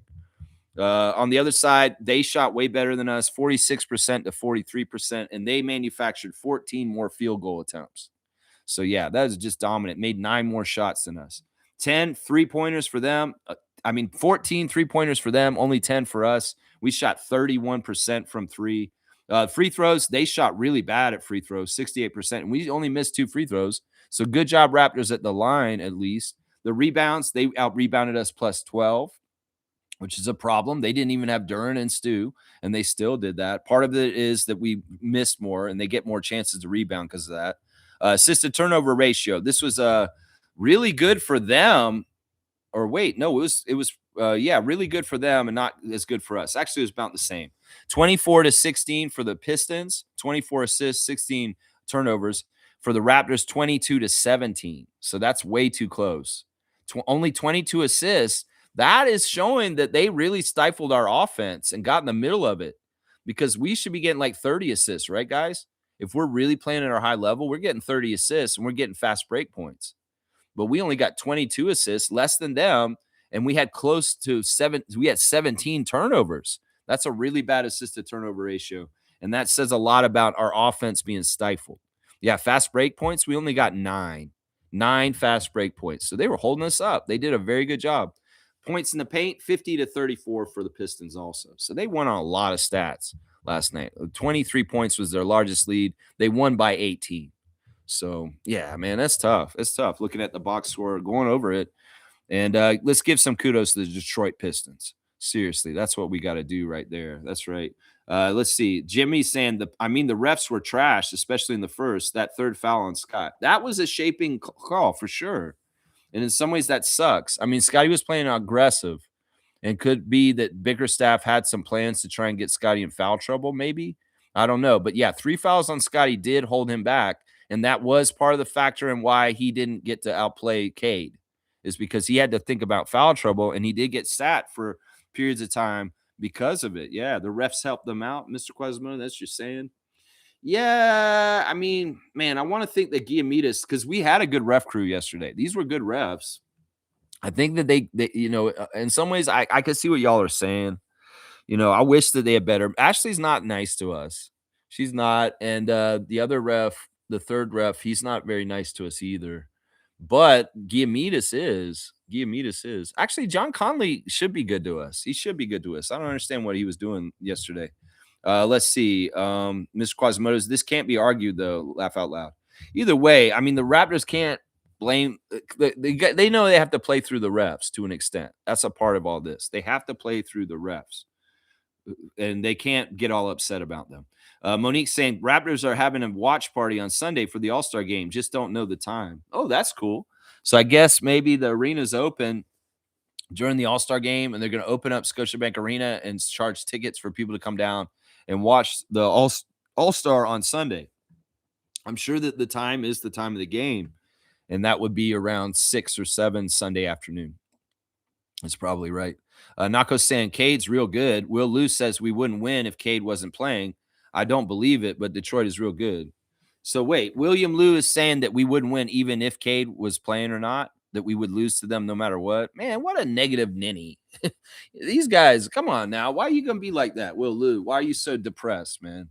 Come on, man. You should be happy. You're bona fide. Come on, my guy. You're a bona fide guy, and the Raptors are winning, bro. Why are you so miserable, man? Why are you so miserable? Why are you painting the dark side all the time? You said we would lose to them even if they had Cade or not? Oh my gosh, that is negative ninny right there. Jimmy's saying when one of your all-stars has 7 field goal attempts for the game, it doesn't bode well. I mean, I like I said, you're coming at Darko. I'm saying that the Pistons scheme for that, and that was their intention. I mean, think about it, what we do to other teams sometimes. We play the Nuggets. What do we try and do? We deny Jokic the ball. We don't let him try and get the ball. And if we are a high defensive level acumen and skill, we can have some success in limiting Jokic from getting shots. And all of a sudden, at the end of the game, Jokic is like a 15-point game against the Raptors because he only took 8 shots. So in some ways, we got to give a lot of credit to Detroit's scheme. And that was very directed by JB Bickerstaff. And in some ways, it's like, if you think about the protocol for the Raptors offense is to try and move the ball around to get a good open shot. If the Pistons are covering up Brandon and RJ really well, and they're not allowed to take shitty shots like over people and try and beating people like that, and they're supposed to pass the ball to the next guy, that's part of it right there, right? That's part of it right there. You know, they're trying to guide the water. The Pistons defense is trying to guide the water where we're going to take the ball to. And they'd much rather have a Sandro Mamukelashvili taking the shot than a Brandon Ingram, right? Right. So they may be really focusing on Brandon, closing him off as much as possible. And whether it's denying him the ball in the first place or as soon as he gets the ball, they're coming with doubles and they're coming all and agitating him. So he's supposed to throw the ball out of the double because that's what Darko told him to do. So that's how you can shrink some field goal attempts for superstars and then they don't get them, right? Reggie's saying that's what I've been saying. Take care of the bad teams, aim for 45 wins, and just enjoy the build. Yeah. Yeah, and it looks like we're on track. They were talking about this in the game last night, Matt and Jack, saying that if the Raptors win this percentage of games by the end of the season, they should have around 45, 46 wins. And they're kind of gauging it to where they'll land in the playoffs as far as which seed. And they're saying that I think that they're going to need 46 wins to get to the 6th seed for sure. I would say, yeah, that's a straight up playoff spot. And in some ways, we should be very happy with that going from where we were last year to a straight up playoff team and not even playing team.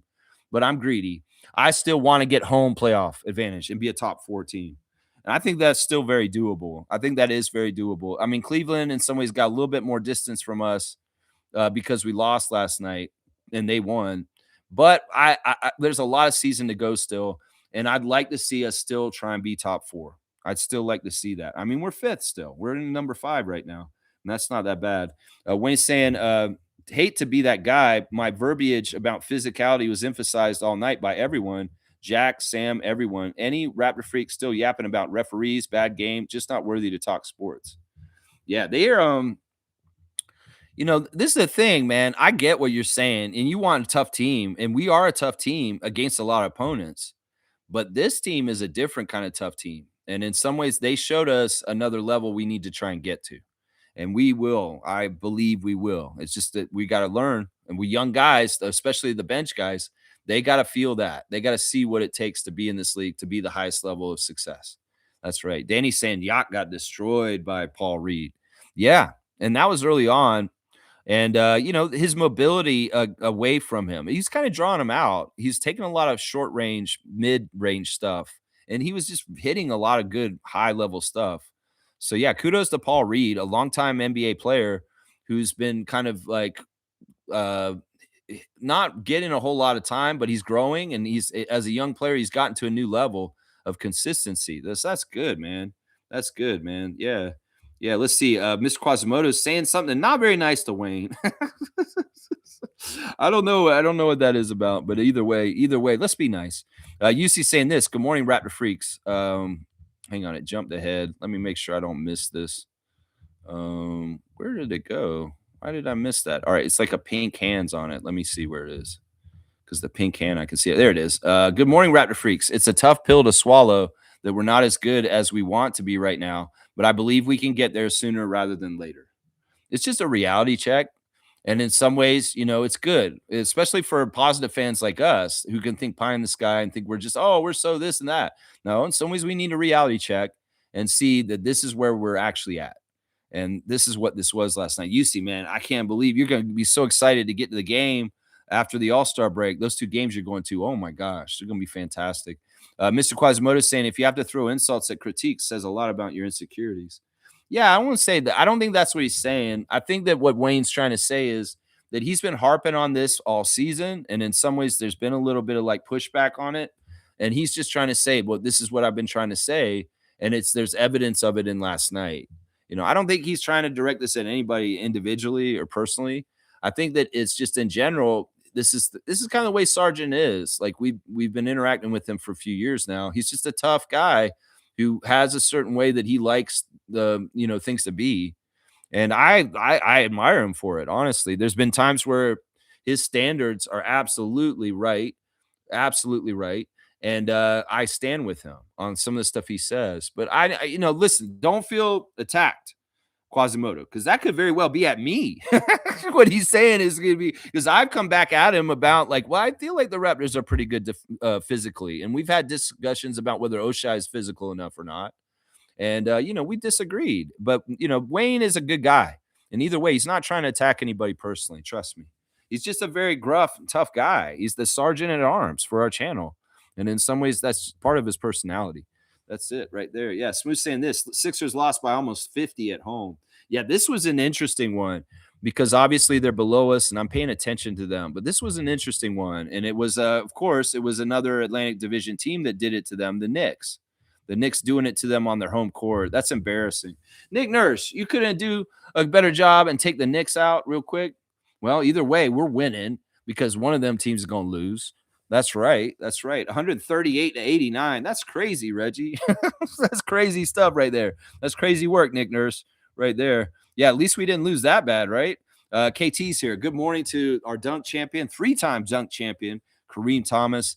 We lost that game before it even started. Seems like the Raptors are in all-star mode, and mentally maybe they thought they would win because they were down 2 centers. I don't know if they thought that. I don't think they took them lightly, but there may be some truth to all-star mode. People start thinking about, well, I'm already on the beach. Some of those guys that aren't going to LA for the all-star break, they may be, their mind's already on the beach. That can happen, where players get a little ahead. Darko was really mad in the pregame press conference because a reporter came in all snarky.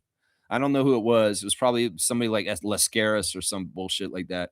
Hey, Darko, have you and Scotty and Brandon been talking trash about who's going to win the All-Star game? Like, it's cool because you're on the World team, Scotty's on the Stars team, and Brandon's on the Stripes team. Y'all are on different teams. So have you been talking a lot of trash around there? And Darko goes, no, we have not been talking about this. We have been only talking about the Detroit Pistons and beating them today. I was like, I love that attitude by Darko because it's a fluff, idiot kind of question. It's kind of dumb. And Darko came at it with anger and said basically, no, we're on assignment for what we're doing with the regular season. And a frivolous talking trash about the All-Star game and any of that kind of stuff. No, that's not happening right now. We're practicing. We're getting ready for the Pistons. So that's the thing. That's saying that the Raptors were focused on the Pistons, not necessarily All-Star break, but because I'm sure Coach Darko is a little worried about what you're saying here. People going off or vacation a little early. It's kind of like being on the 9 to 5 and it's Friday afternoon, noon, and you got to get off work and you're going to get a week vacation you're going on. Yeah, you know how that is at work when it's like that. You're taking the rest of the afternoon off because you're almost there, right? So maybe there was a little bit of that mentality in the youth on the Raptors, a little bit, especially for some of the younger guys who are not going to LA that are going like, yeah, I'm going home. I'm going to the beach. I'm going to this. I'm going to this sunshine. That could be happening right there. That could definitely be happening. Seriously, Kareem, I see it. Yeah. I don't mind this loss. Losing to a number one team shows us who we are and where we need to be. Yeah. If you're on NWA Wrestling on Saturday night, 605 on the Superstation, and you got Ric Flair across the ring from you, and you're a monkey brother. You're going to come in there and you're going to fight Ric Flair. Woo! And you're going to see, to be the man, you got to beat the man. And well, Detroit is the man. And maybe the first time you get in the ring with figure four leg lock Ric Flair, you don't beat him. So you got to take it another match. And maybe you'll get him next time, Ricky Steamboat. But it's just like I'm saying, to be the man, you got to beat the man. And the man right now is the Pistons. And they've been beating the Celtics and the Knicks too. So it's no slouch. It's no slouch. They're a good team, man.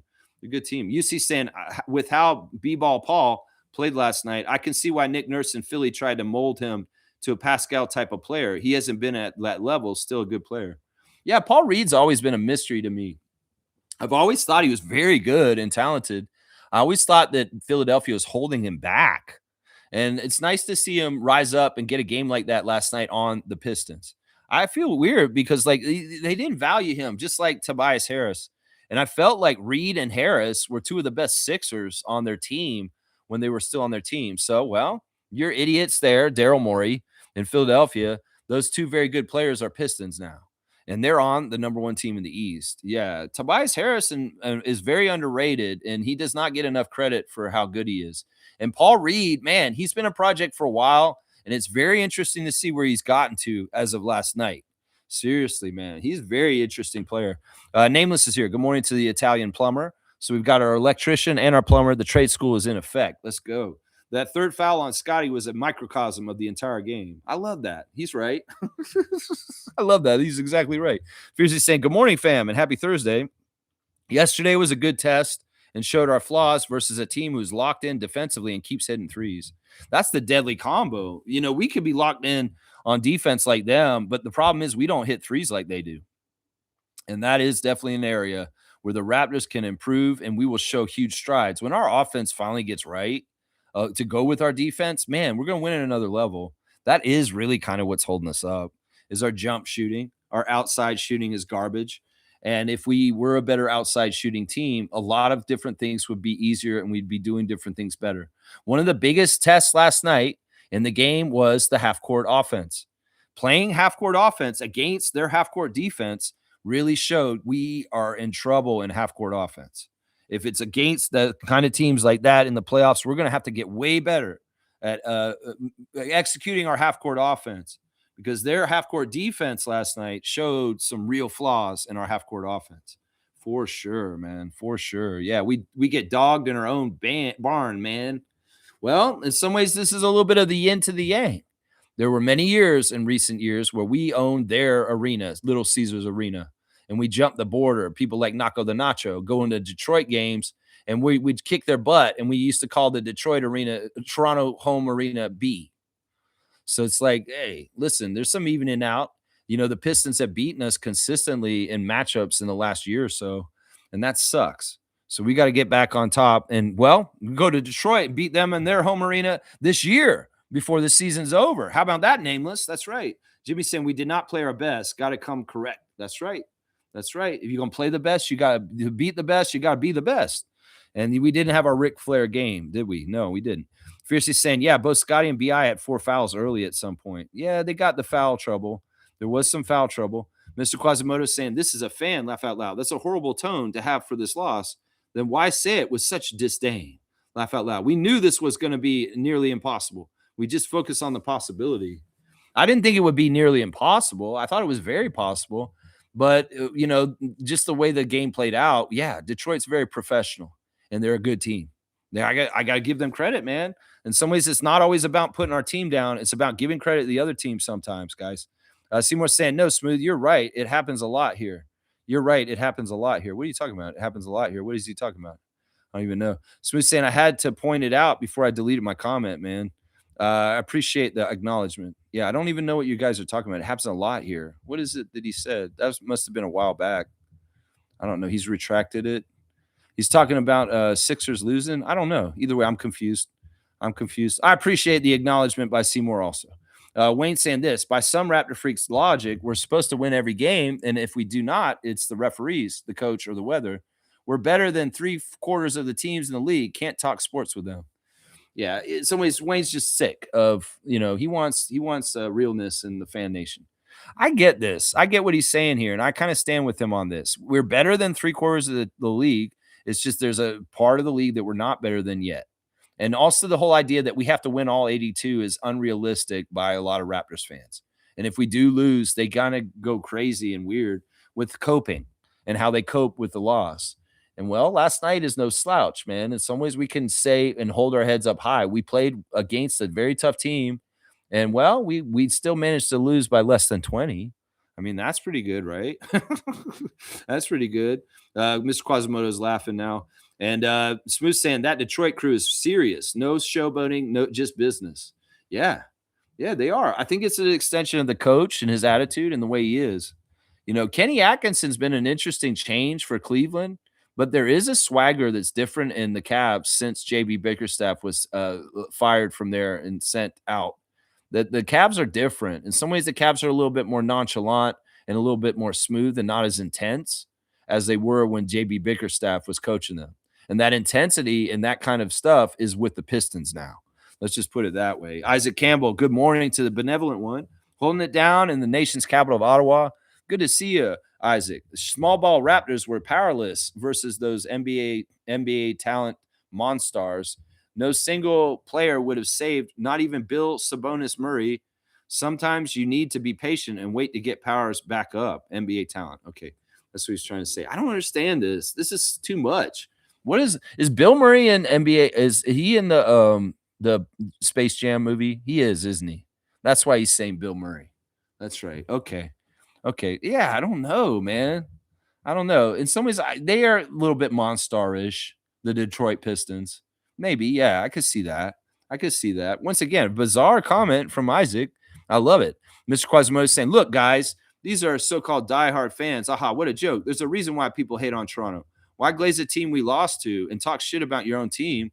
How do you make sense of that? These N-words are mods too. Sad. No, listen. Listen, I don't know why you're attacking them or anybody. Like, seriously, you feel like I'm glazing the Pistons? Well, in some ways, I got to talk about greatness and how they're doing. In some ways, I'm not mad at the Pistons. The Pistons are a good team, and in some ways, they're an example of what we should want to be more like. So yeah, I'm not trying to put down the team either. I'm trying to protect the team. In some ways, what my strategy on this morning after the game last night is to praise the other team and deflect from coming at our own team in some ways. I mean, that's very much on purpose. That's kind of my strategy today. Every time we lose, guys, you got to understand, part of what I'm doing after the game is figuring out how to talk to you guys about this in a healthy way that is the right stance. If there is an opportunity or reason to come after the coach or the players or stuff like that, I will do it. But I don't feel like it's necessary for what happened last night. I don't think that's the right reason why we lost. So either way, Mr. Quasimodo, I appreciate you being here, and I appreciate your perspective on things. But once again, let's not attack each other. We're not trying to do that, guys. We're a family here, and we're on each other's side. And in some ways, we come together. We don't pull apart. That's what we're saying here. Yeah. So we're saying Blue Jays news. Anthony Santander, 5 to 6 months, torn labrum, had surgery on it yesterday. Yeah, this is the thing. The Blue Jays have had bad news already this week. There are major injuries to key players already. And these aren't like piddly injuries. These are injuries that are out for like half a year or longer. And it's really kind of tainting or making things look like for the forecast for their season is going to be tough because some key people are already going to be missing. Yeah, we don't do Blue Jays too much, but I will take the note that Blake Murphy was talking about this week.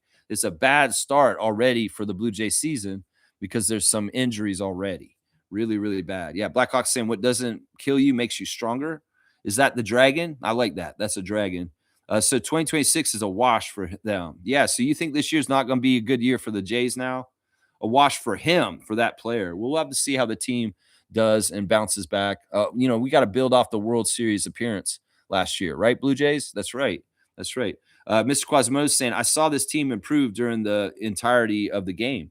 Yeah, there's a good positive site of saying, like, look, they may have started flat, but they got their butt whooped a little and they woke up and they started trying harder and harder. And that's part of learning is like over the full 48, are you getting in there and trying harder? Are you doing better in the later quarters?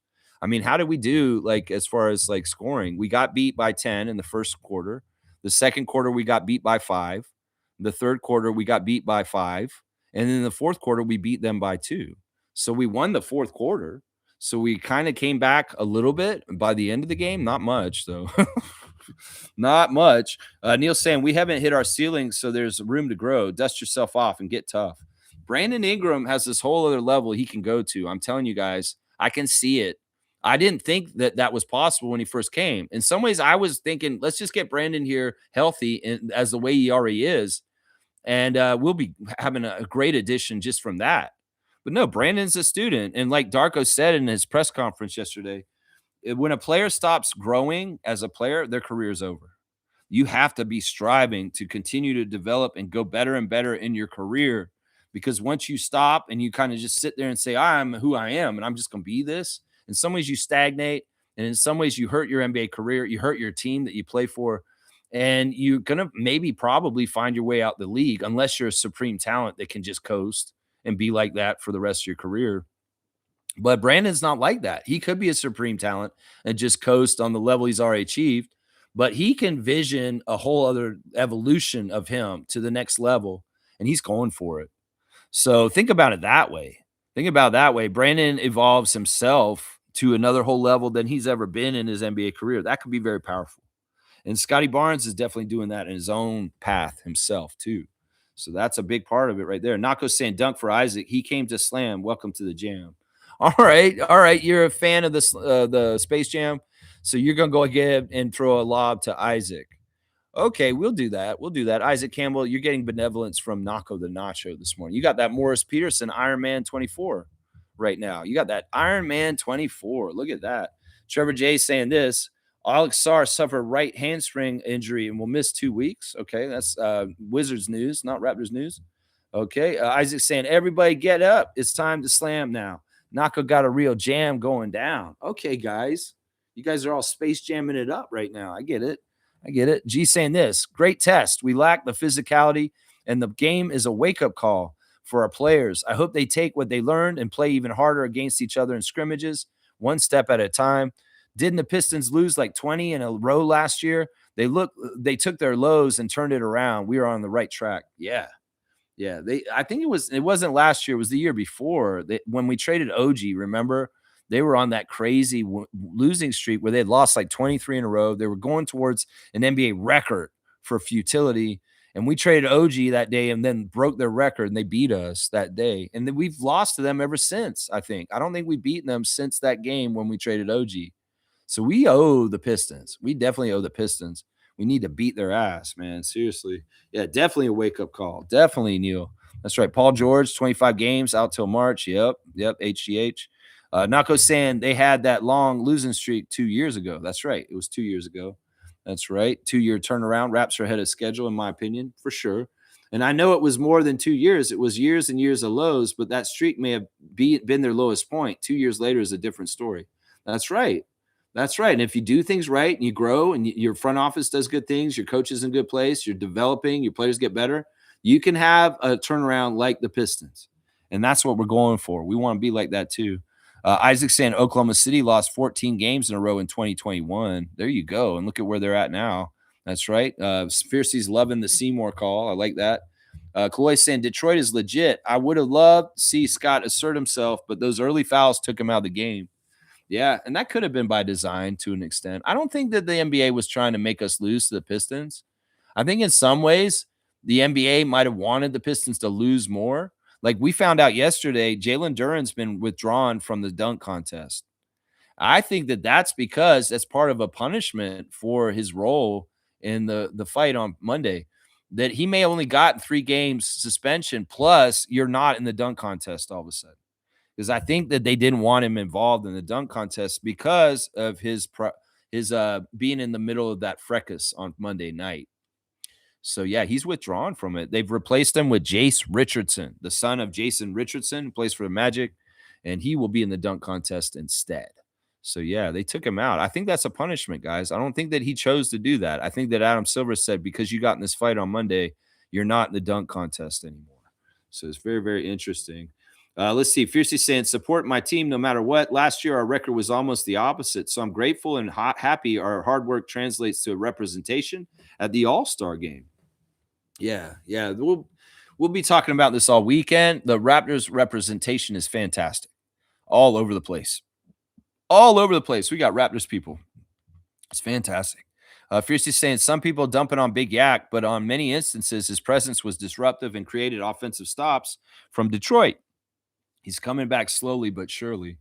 You know, if Duran and Stu had been playing, we would have saw how much more important Jakob is, and we would have seen that. But in some ways, I'm glad they weren't, because we need to ease them back into playing, and we don't need those big, huge, really physical guys out there messing with his back in any kind of way. So Jakob, man, I'm glad to see you back on the court. That's a baby step. That's a first step. And we'll get him back into performing play, like the best level of playing that he can. He's going to get back to it after the All-Star break. That's right. G's saying this. Kobe was ranked 13 in high school. He studied the players that were better and ranked higher. One by one, he would work on their strengths until he got better than them one by one. Yeah, I remember this. I've heard this story before, that he did that. Kareem saying, I know a lot of bitches, but damn, Pam Bondi takes the cake. Yeah, I don't even want to talk about her. You know, I know a lot about Pam Bondi because she's been involved in Florida politics since I was like young. She's been one of the pieces of shit in Florida government for so long. And she just graduated to the national level at a certain point. She's always been a piece of crap. She was a piece of crap when she was just in the Florida stuff. Yeah, she's a liar. And the thing about yesterday with her on the testifying and stuff like that, she's so arrogant that she doesn't think she's going to get in trouble at some point. You know what? That time's going to come. Their arrogance is going to bite them in the ass. They're going to get it. They can't, man, it would be a travesty if this world goes in the direction that Trump wants and all of these people are protected and the history and the books tell the story of their side and we go forward into their world and that she is protected. Fuck all that, y'all. We got to rage against the machine. We can't let these criminals and fucking crazy pieces of shit destroy the United States. So American people, y'all need to rage against the machine. You need to get in the streets. You need to write your congressman. If that even works anymore, I don't know. But you guys got to do everything possible to fight against this. And someday, hopefully, these people will all be behind bars. You know, if they're going to say, if the Epstein files come out and we punish everybody in the Epstein files, the system will collapse. Like I said, the system deserves to collapse then if it's like that. That's what they say. If something is not true and something is messed up and it will destroy something, then that probably is what needs to happen. That's probably what needs to happen. Yeah. Yeah, she's a real piece of work. She is. She really is. G saying he was realistic. Hang on, y'all. We do have a cutoff. So whoever's putting in on more comments, we do have a cutoff because I am at 147 and Monique is giving me a cutoff here, guys. Let's see. G saying he was realistic with where he was at, but he also knew and had belief that he could be one of the best. No problem with saying someone on a team is better for now. Just believe you will dominate them soon enough. Yeah, it doesn't even have to be dominate them. You just have to beat them. You just have to beat them. It could be a very even match where you beat them sometimes and they beat you sometimes. But Kobe's approach is good. But I don't know if it's exactly what the Raptors are going to do as a team. You know, maybe some of the players should do what Kobe does. Yeah, maybe Scotty should have a list of the best players in the league and say, I want to be better than SGA. I want to be better than Nikola. You know, who knows? Maybe he does have that. Fiercely saying Jacoby was also disruptive on defense. I like this energy. Yeah, Jacoby is a good, solid player no matter what, even if he's not making shots. He's contributing somewhere. He is for sure. Super fans saying W stream, W vibes, despite the outcome. Keep at it always, Lex. Raptor Freak Crew strong forever, just helping me limit the comments. Thank you, Mo. Appreciate that. I'm always happy to have you in the chat with me. And, we miss you when you're not here. We really do. Dez is here. Let's see what he's saying. Y'all think it will be close knowing that Detroit was missing 3 rotation players? Who's your third player that you were missing?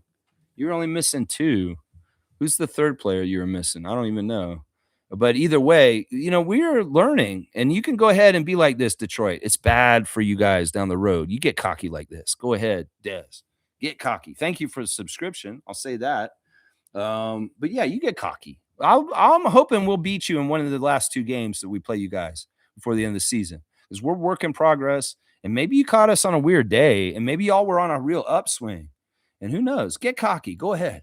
Go ahead and get cocky right now. I'm showing respect towards your team. You want to come in here and talk shit? Well, go ahead. You're going to get what you get in the end. Watch. Yeah, you will. Yeah. Let's see. Kaloy saying this. Impressed by Detroit last night. I see the similarity with our team developing toughness and physicality. I'm looking forward to our ascent. Yeah, we're already on it. We're on our way up. In fact, we made a big, huge part of it already. Going from a non-playoff team straight to a playoff team is awesome. Seriously. Normally, you have to graduate up into a play-in team, and then maybe, you get to the playoffs. But there's no guarantee you could stay in the play-in spot for forever. Just ask like Orlando and other teams like that. You could just be a play-in team every year. Well, the Raptors are a playoff team, and that's great. We skipped the whole play-in period of being in our rebuild. We're up there. So that's a good one right there. That's right. Pete 34 PE. Thank you for the subscription. He's saying amazing Eastern Conference right now. Yeah. The top of it is really good. And, there is a little bit of depth all the way down to 12. There's teams that are dangerous all the way down to 12. But there is definitely tiers. There's definitely tiers. And Detroit is probably in its own tier. And then you got Boston and New York. And then you got us with Cleveland and Philadelphia. And that's probably the tiers right now. Those are the top 3 tiers right there. And then you get Orlando, Miami, and Atlanta and all them in there in the play-in. So, I mean, I put Detroit ahead and above everybody else. I will put you guys above New York and Boston. I've seen you now, and you guys are better than them. And I'm not mad at that. You guys got to understand, Detroit fans. I was a Bad Boys fan in the 80s before the Raptors existed. I'm not totally a hater for your franchise. I think that there's a lot of ties between the Raptors and the Pistons teams because there's proximity. And there's people that live in Windsor that may be Pistons and Raptors fans. There's people that are in Michigan that may be like, you know what? I kind of like the Raptors. I get to see them a bit just because we catch them sometimes on the airwaves, So I'm not your enemy, Pistons Nation. And I'm not trying to glaze them either, Quasimodo.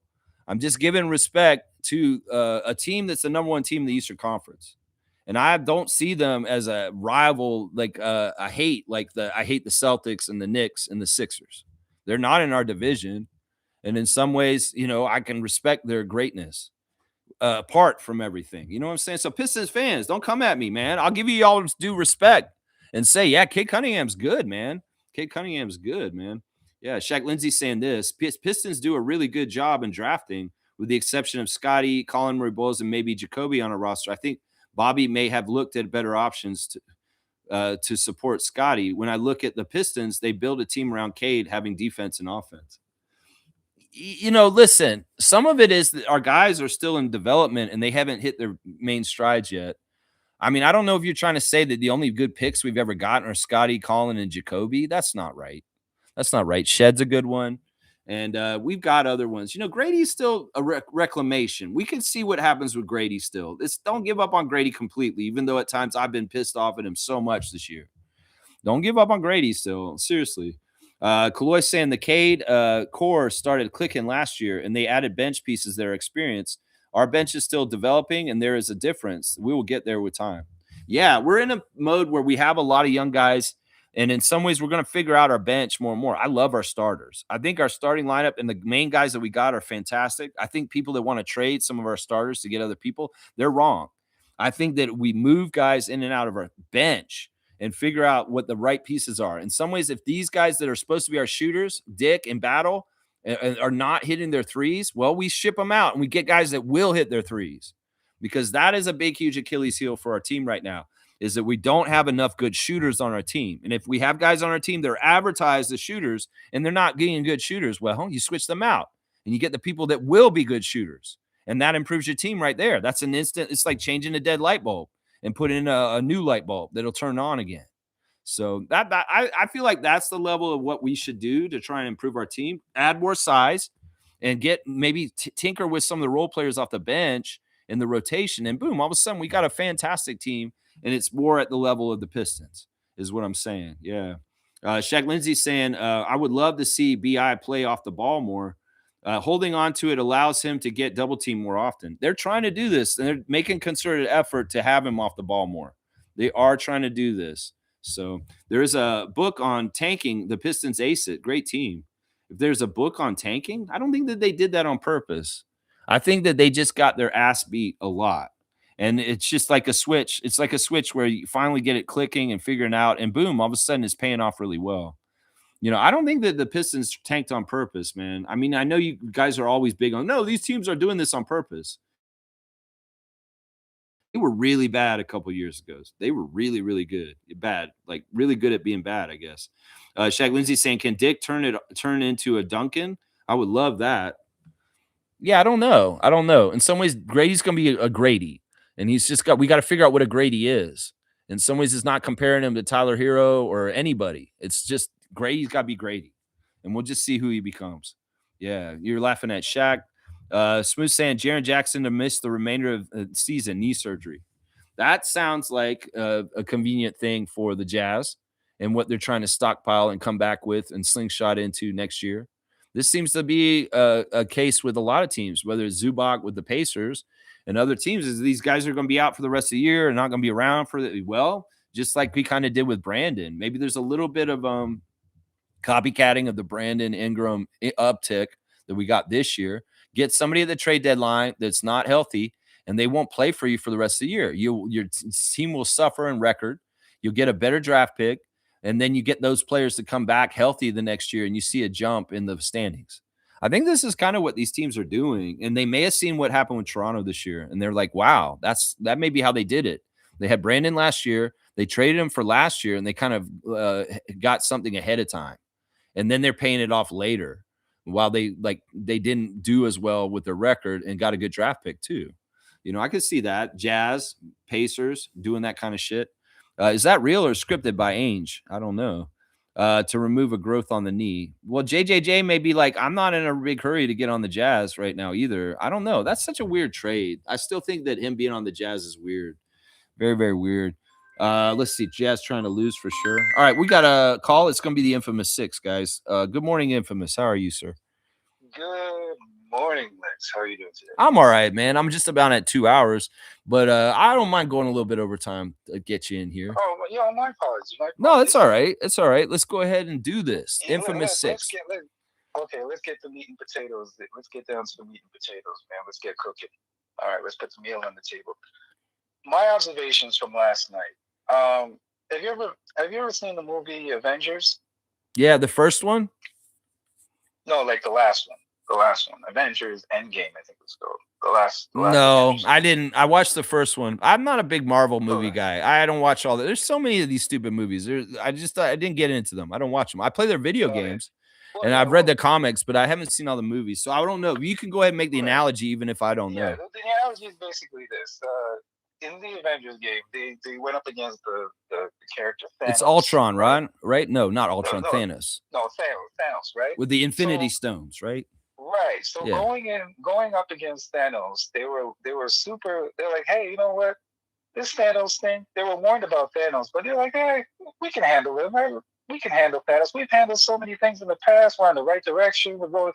We're the Avengers, man. They don't say nothing to us. We basically kind of went up against Thanos. I'm not overglazing the Pistons for people thinking that, but sometimes you need that ass whipping, to kind of bring you down to the level that you need to be at, and with the level to teach you that lesson. And I think what basically happened last night, right? I was telling somebody this, the Pistons, right? They have no weaknesses. Everything that we do, they do it on the same level, but on steroids. I'll give you a perfect example. They ran us out the building. Fast breaks. We like to grab the ball and run with it, right? To initiate the fast break. They do that at a super level, right? They have passed how we like to pass the ball and share the ball. They do the same thing, but they do it at a super level, right? Also, their 3-point shooting. They have 3-point shooters. They play physical. We like to play physical, but they play it at a super level, right? So we were basically looking at the mirror, but we were looking at the mirror at Thanos. Yeah, on a higher level, in my opinion. Now, I'm not mad about. I knew we were going to lose. I kind of knew we were kind of going to lose the game, but the problem that I'm noticing, Lex, and this is a concerning problem, is that some teams are starting to figure out if they can be physical with us, they can throw us off our game. And that is my biggest concern. That's not a thing that's just for us, though. That's a thing across the league. I think that in general, teams realize that if they're the more physical team and they agitate players from getting to their sweet spots and not feeling totally comfortable, I mean, we're doing that to other people too. I understand your analogy. I don't think it's totally accurate or fair to them as far as like the level of like Thanos versus the Avengers. But I would say this: I think that you're right as far as some of the stuff that we share and qualities with them. But I think that, and once again, all NBA teams are totally different kind of animals, and there are strengths that we have that we didn't really put on display last night because we didn't get a chance to. And credit to JB for taking them away from us. And and also you said that you don't think that they have any weaknesses. I don't think that's true.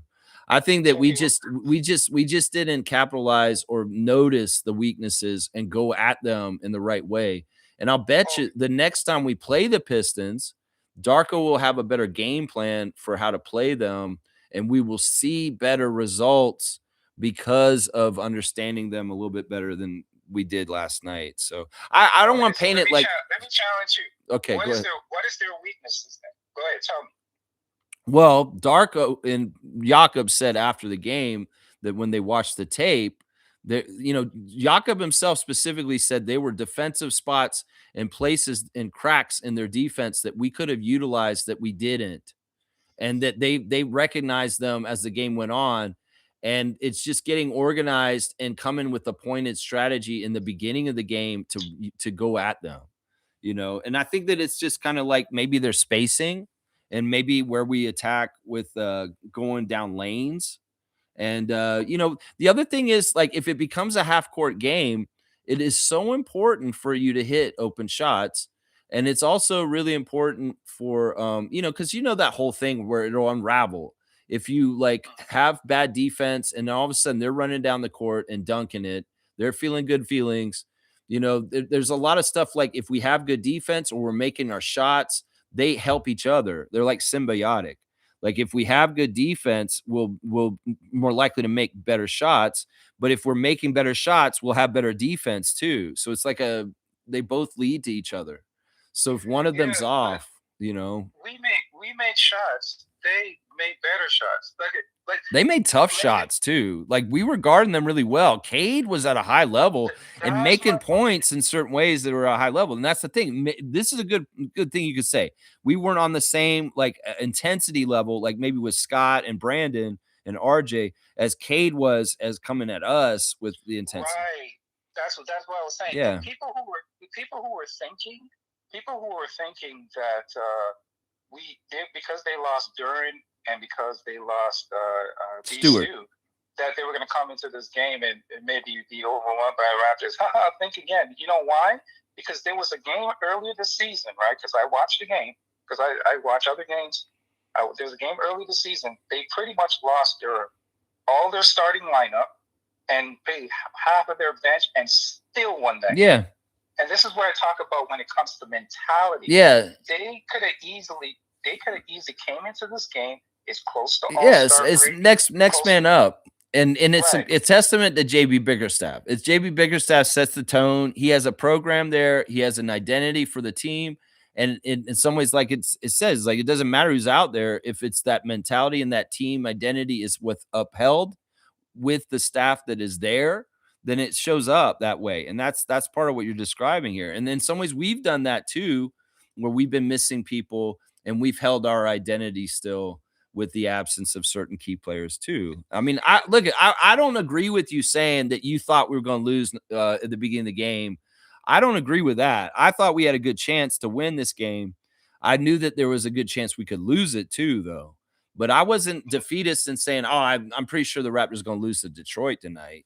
I wasn't like that. But I also wasn't taking it lightly just because Beef Stew and Jalen Durham were out. I'm like, nah, I'm not going to take them lightly and say they're going to be easy just because two of their biggest guys are out too. So no, I knew. The thing is, we could put up a fight.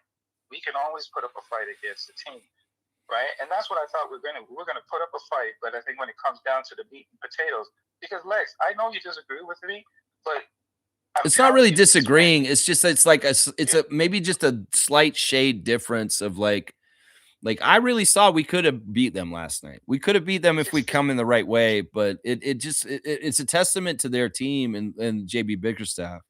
So people can understand that they have the exact same record as OKC in the loss column.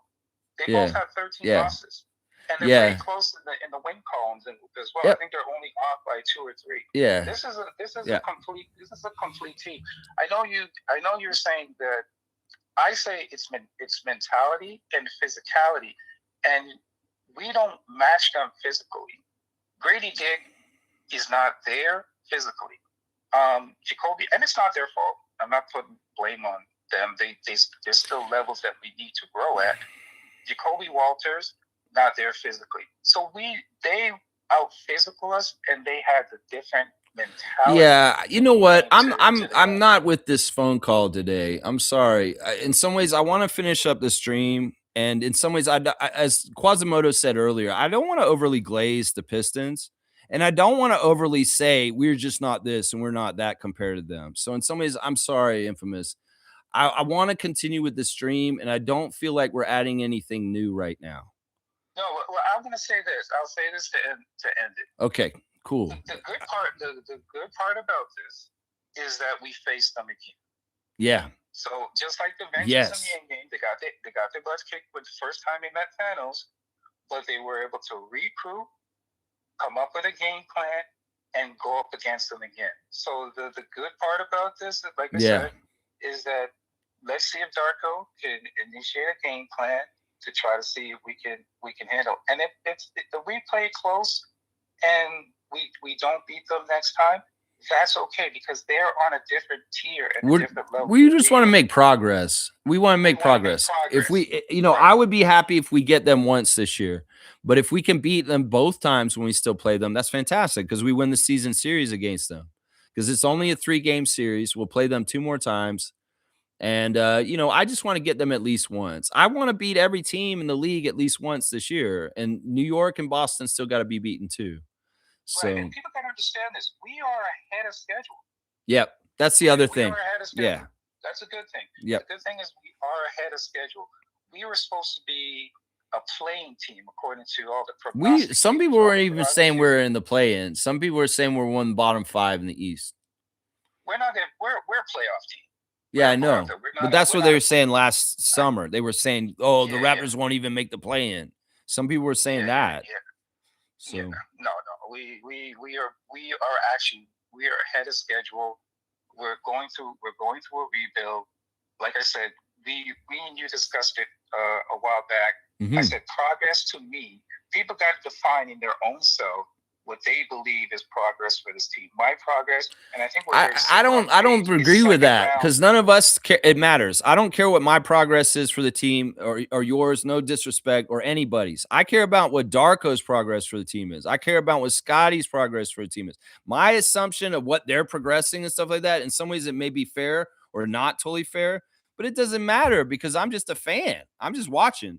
My idea of the progress is not realistic, because they're doing it all internally, and they're doing it in what they gauge and what they see is the only thing that matters. We could have the most negative fans, and their progress ideas and stuff like that. It doesn't matter. It's like it doesn't matter. That's how I kind of feel about it. So okay, but we both said second round. Second round would be I would be happy with a second round. If we make it to the second round, I think that's we overachieve for the season. I'm not going to be upset if they just make the playoffs. I'm not setting any of these bars like other people. I think that's the part of the problem with Raptors Nation is people get expectations.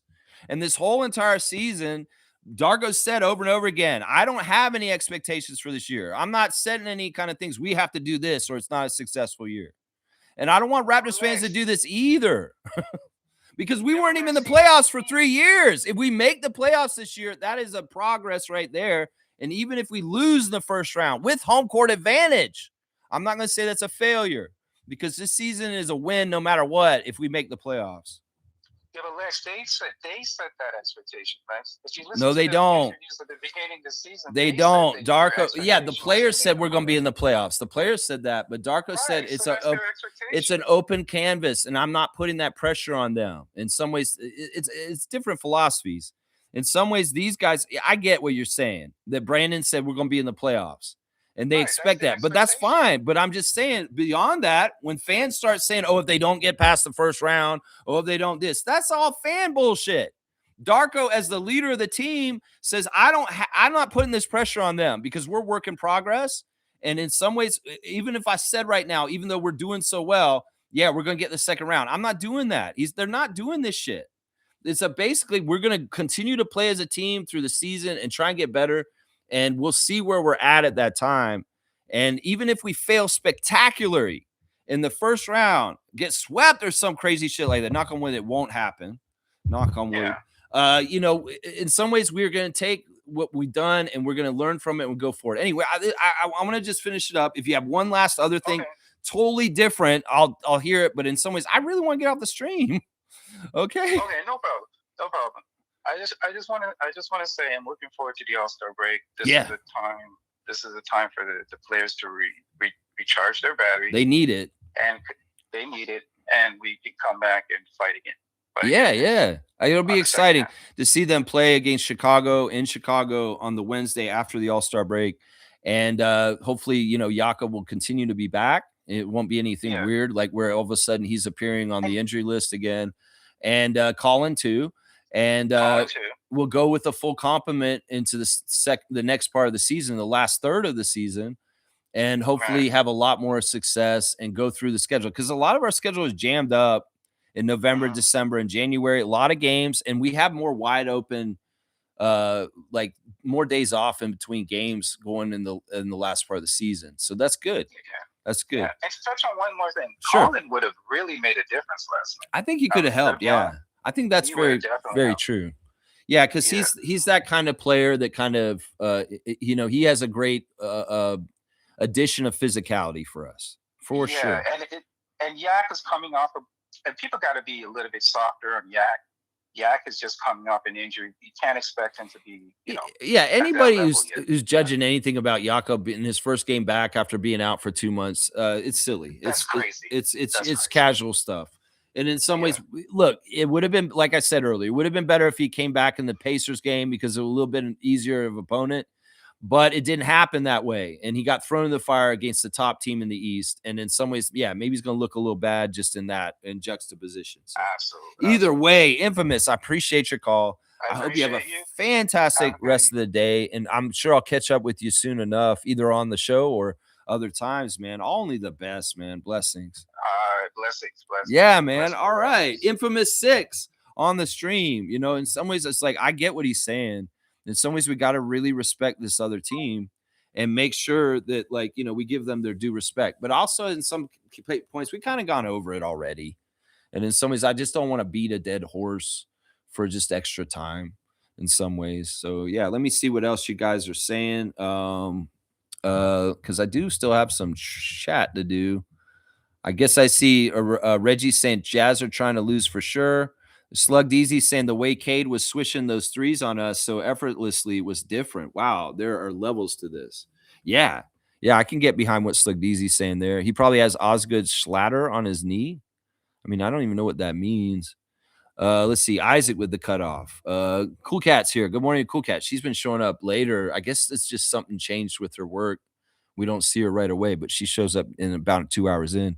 Good day, Raptor Freak crew. We were well represented at All-Star Weekend, so happy for us. Yeah, this is really good, Coach. I'm so happy about that. And Trevor's saying most of Detroit players have been together for a while. They have playoff experience. We're going to get there sooner and later. Yeah, I like what Trevor's saying there too. All right, let's see. Instagram stories. We got see, I still have a bunch of segments to do. We got the Raptor wearing a red coat and a fan wearing a red coat. And he's saying, who copied who, though? I'm pretty sure the fan copied you, Raptor, because you've been wearing that red coat for like decades now.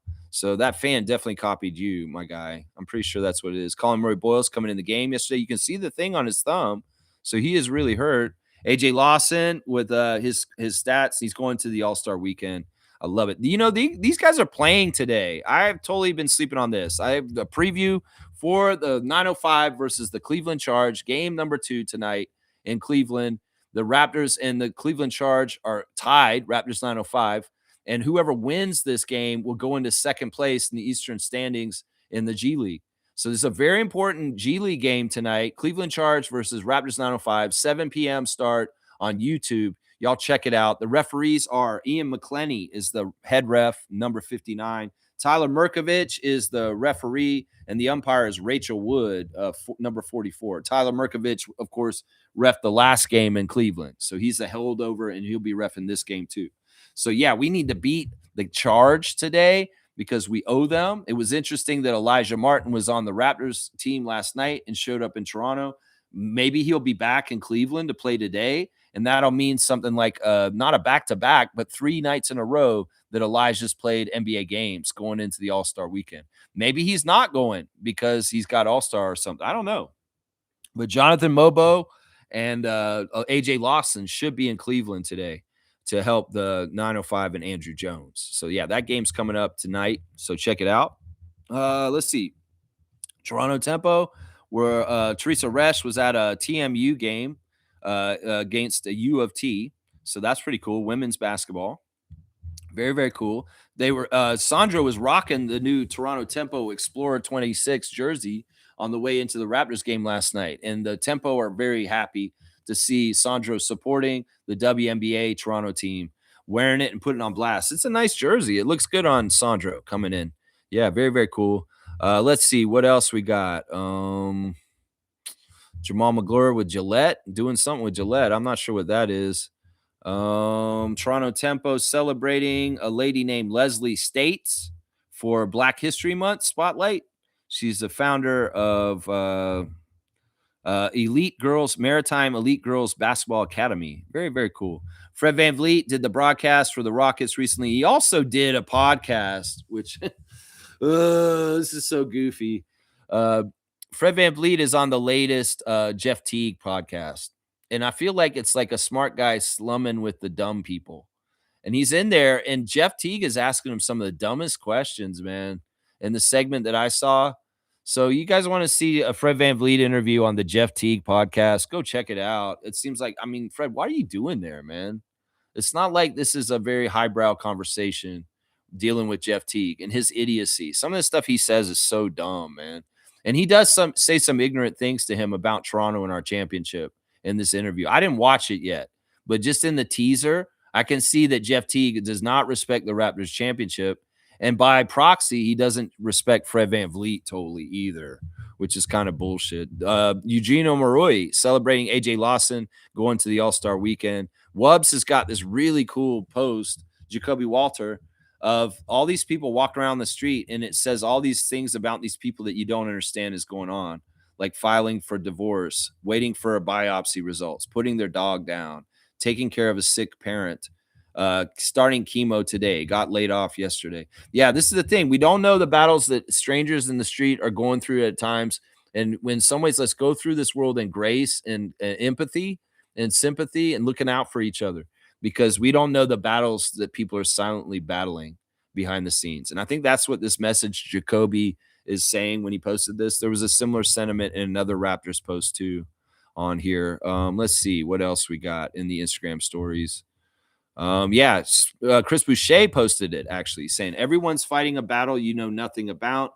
Choose patience, choose understanding. It costs nothing and changes everything.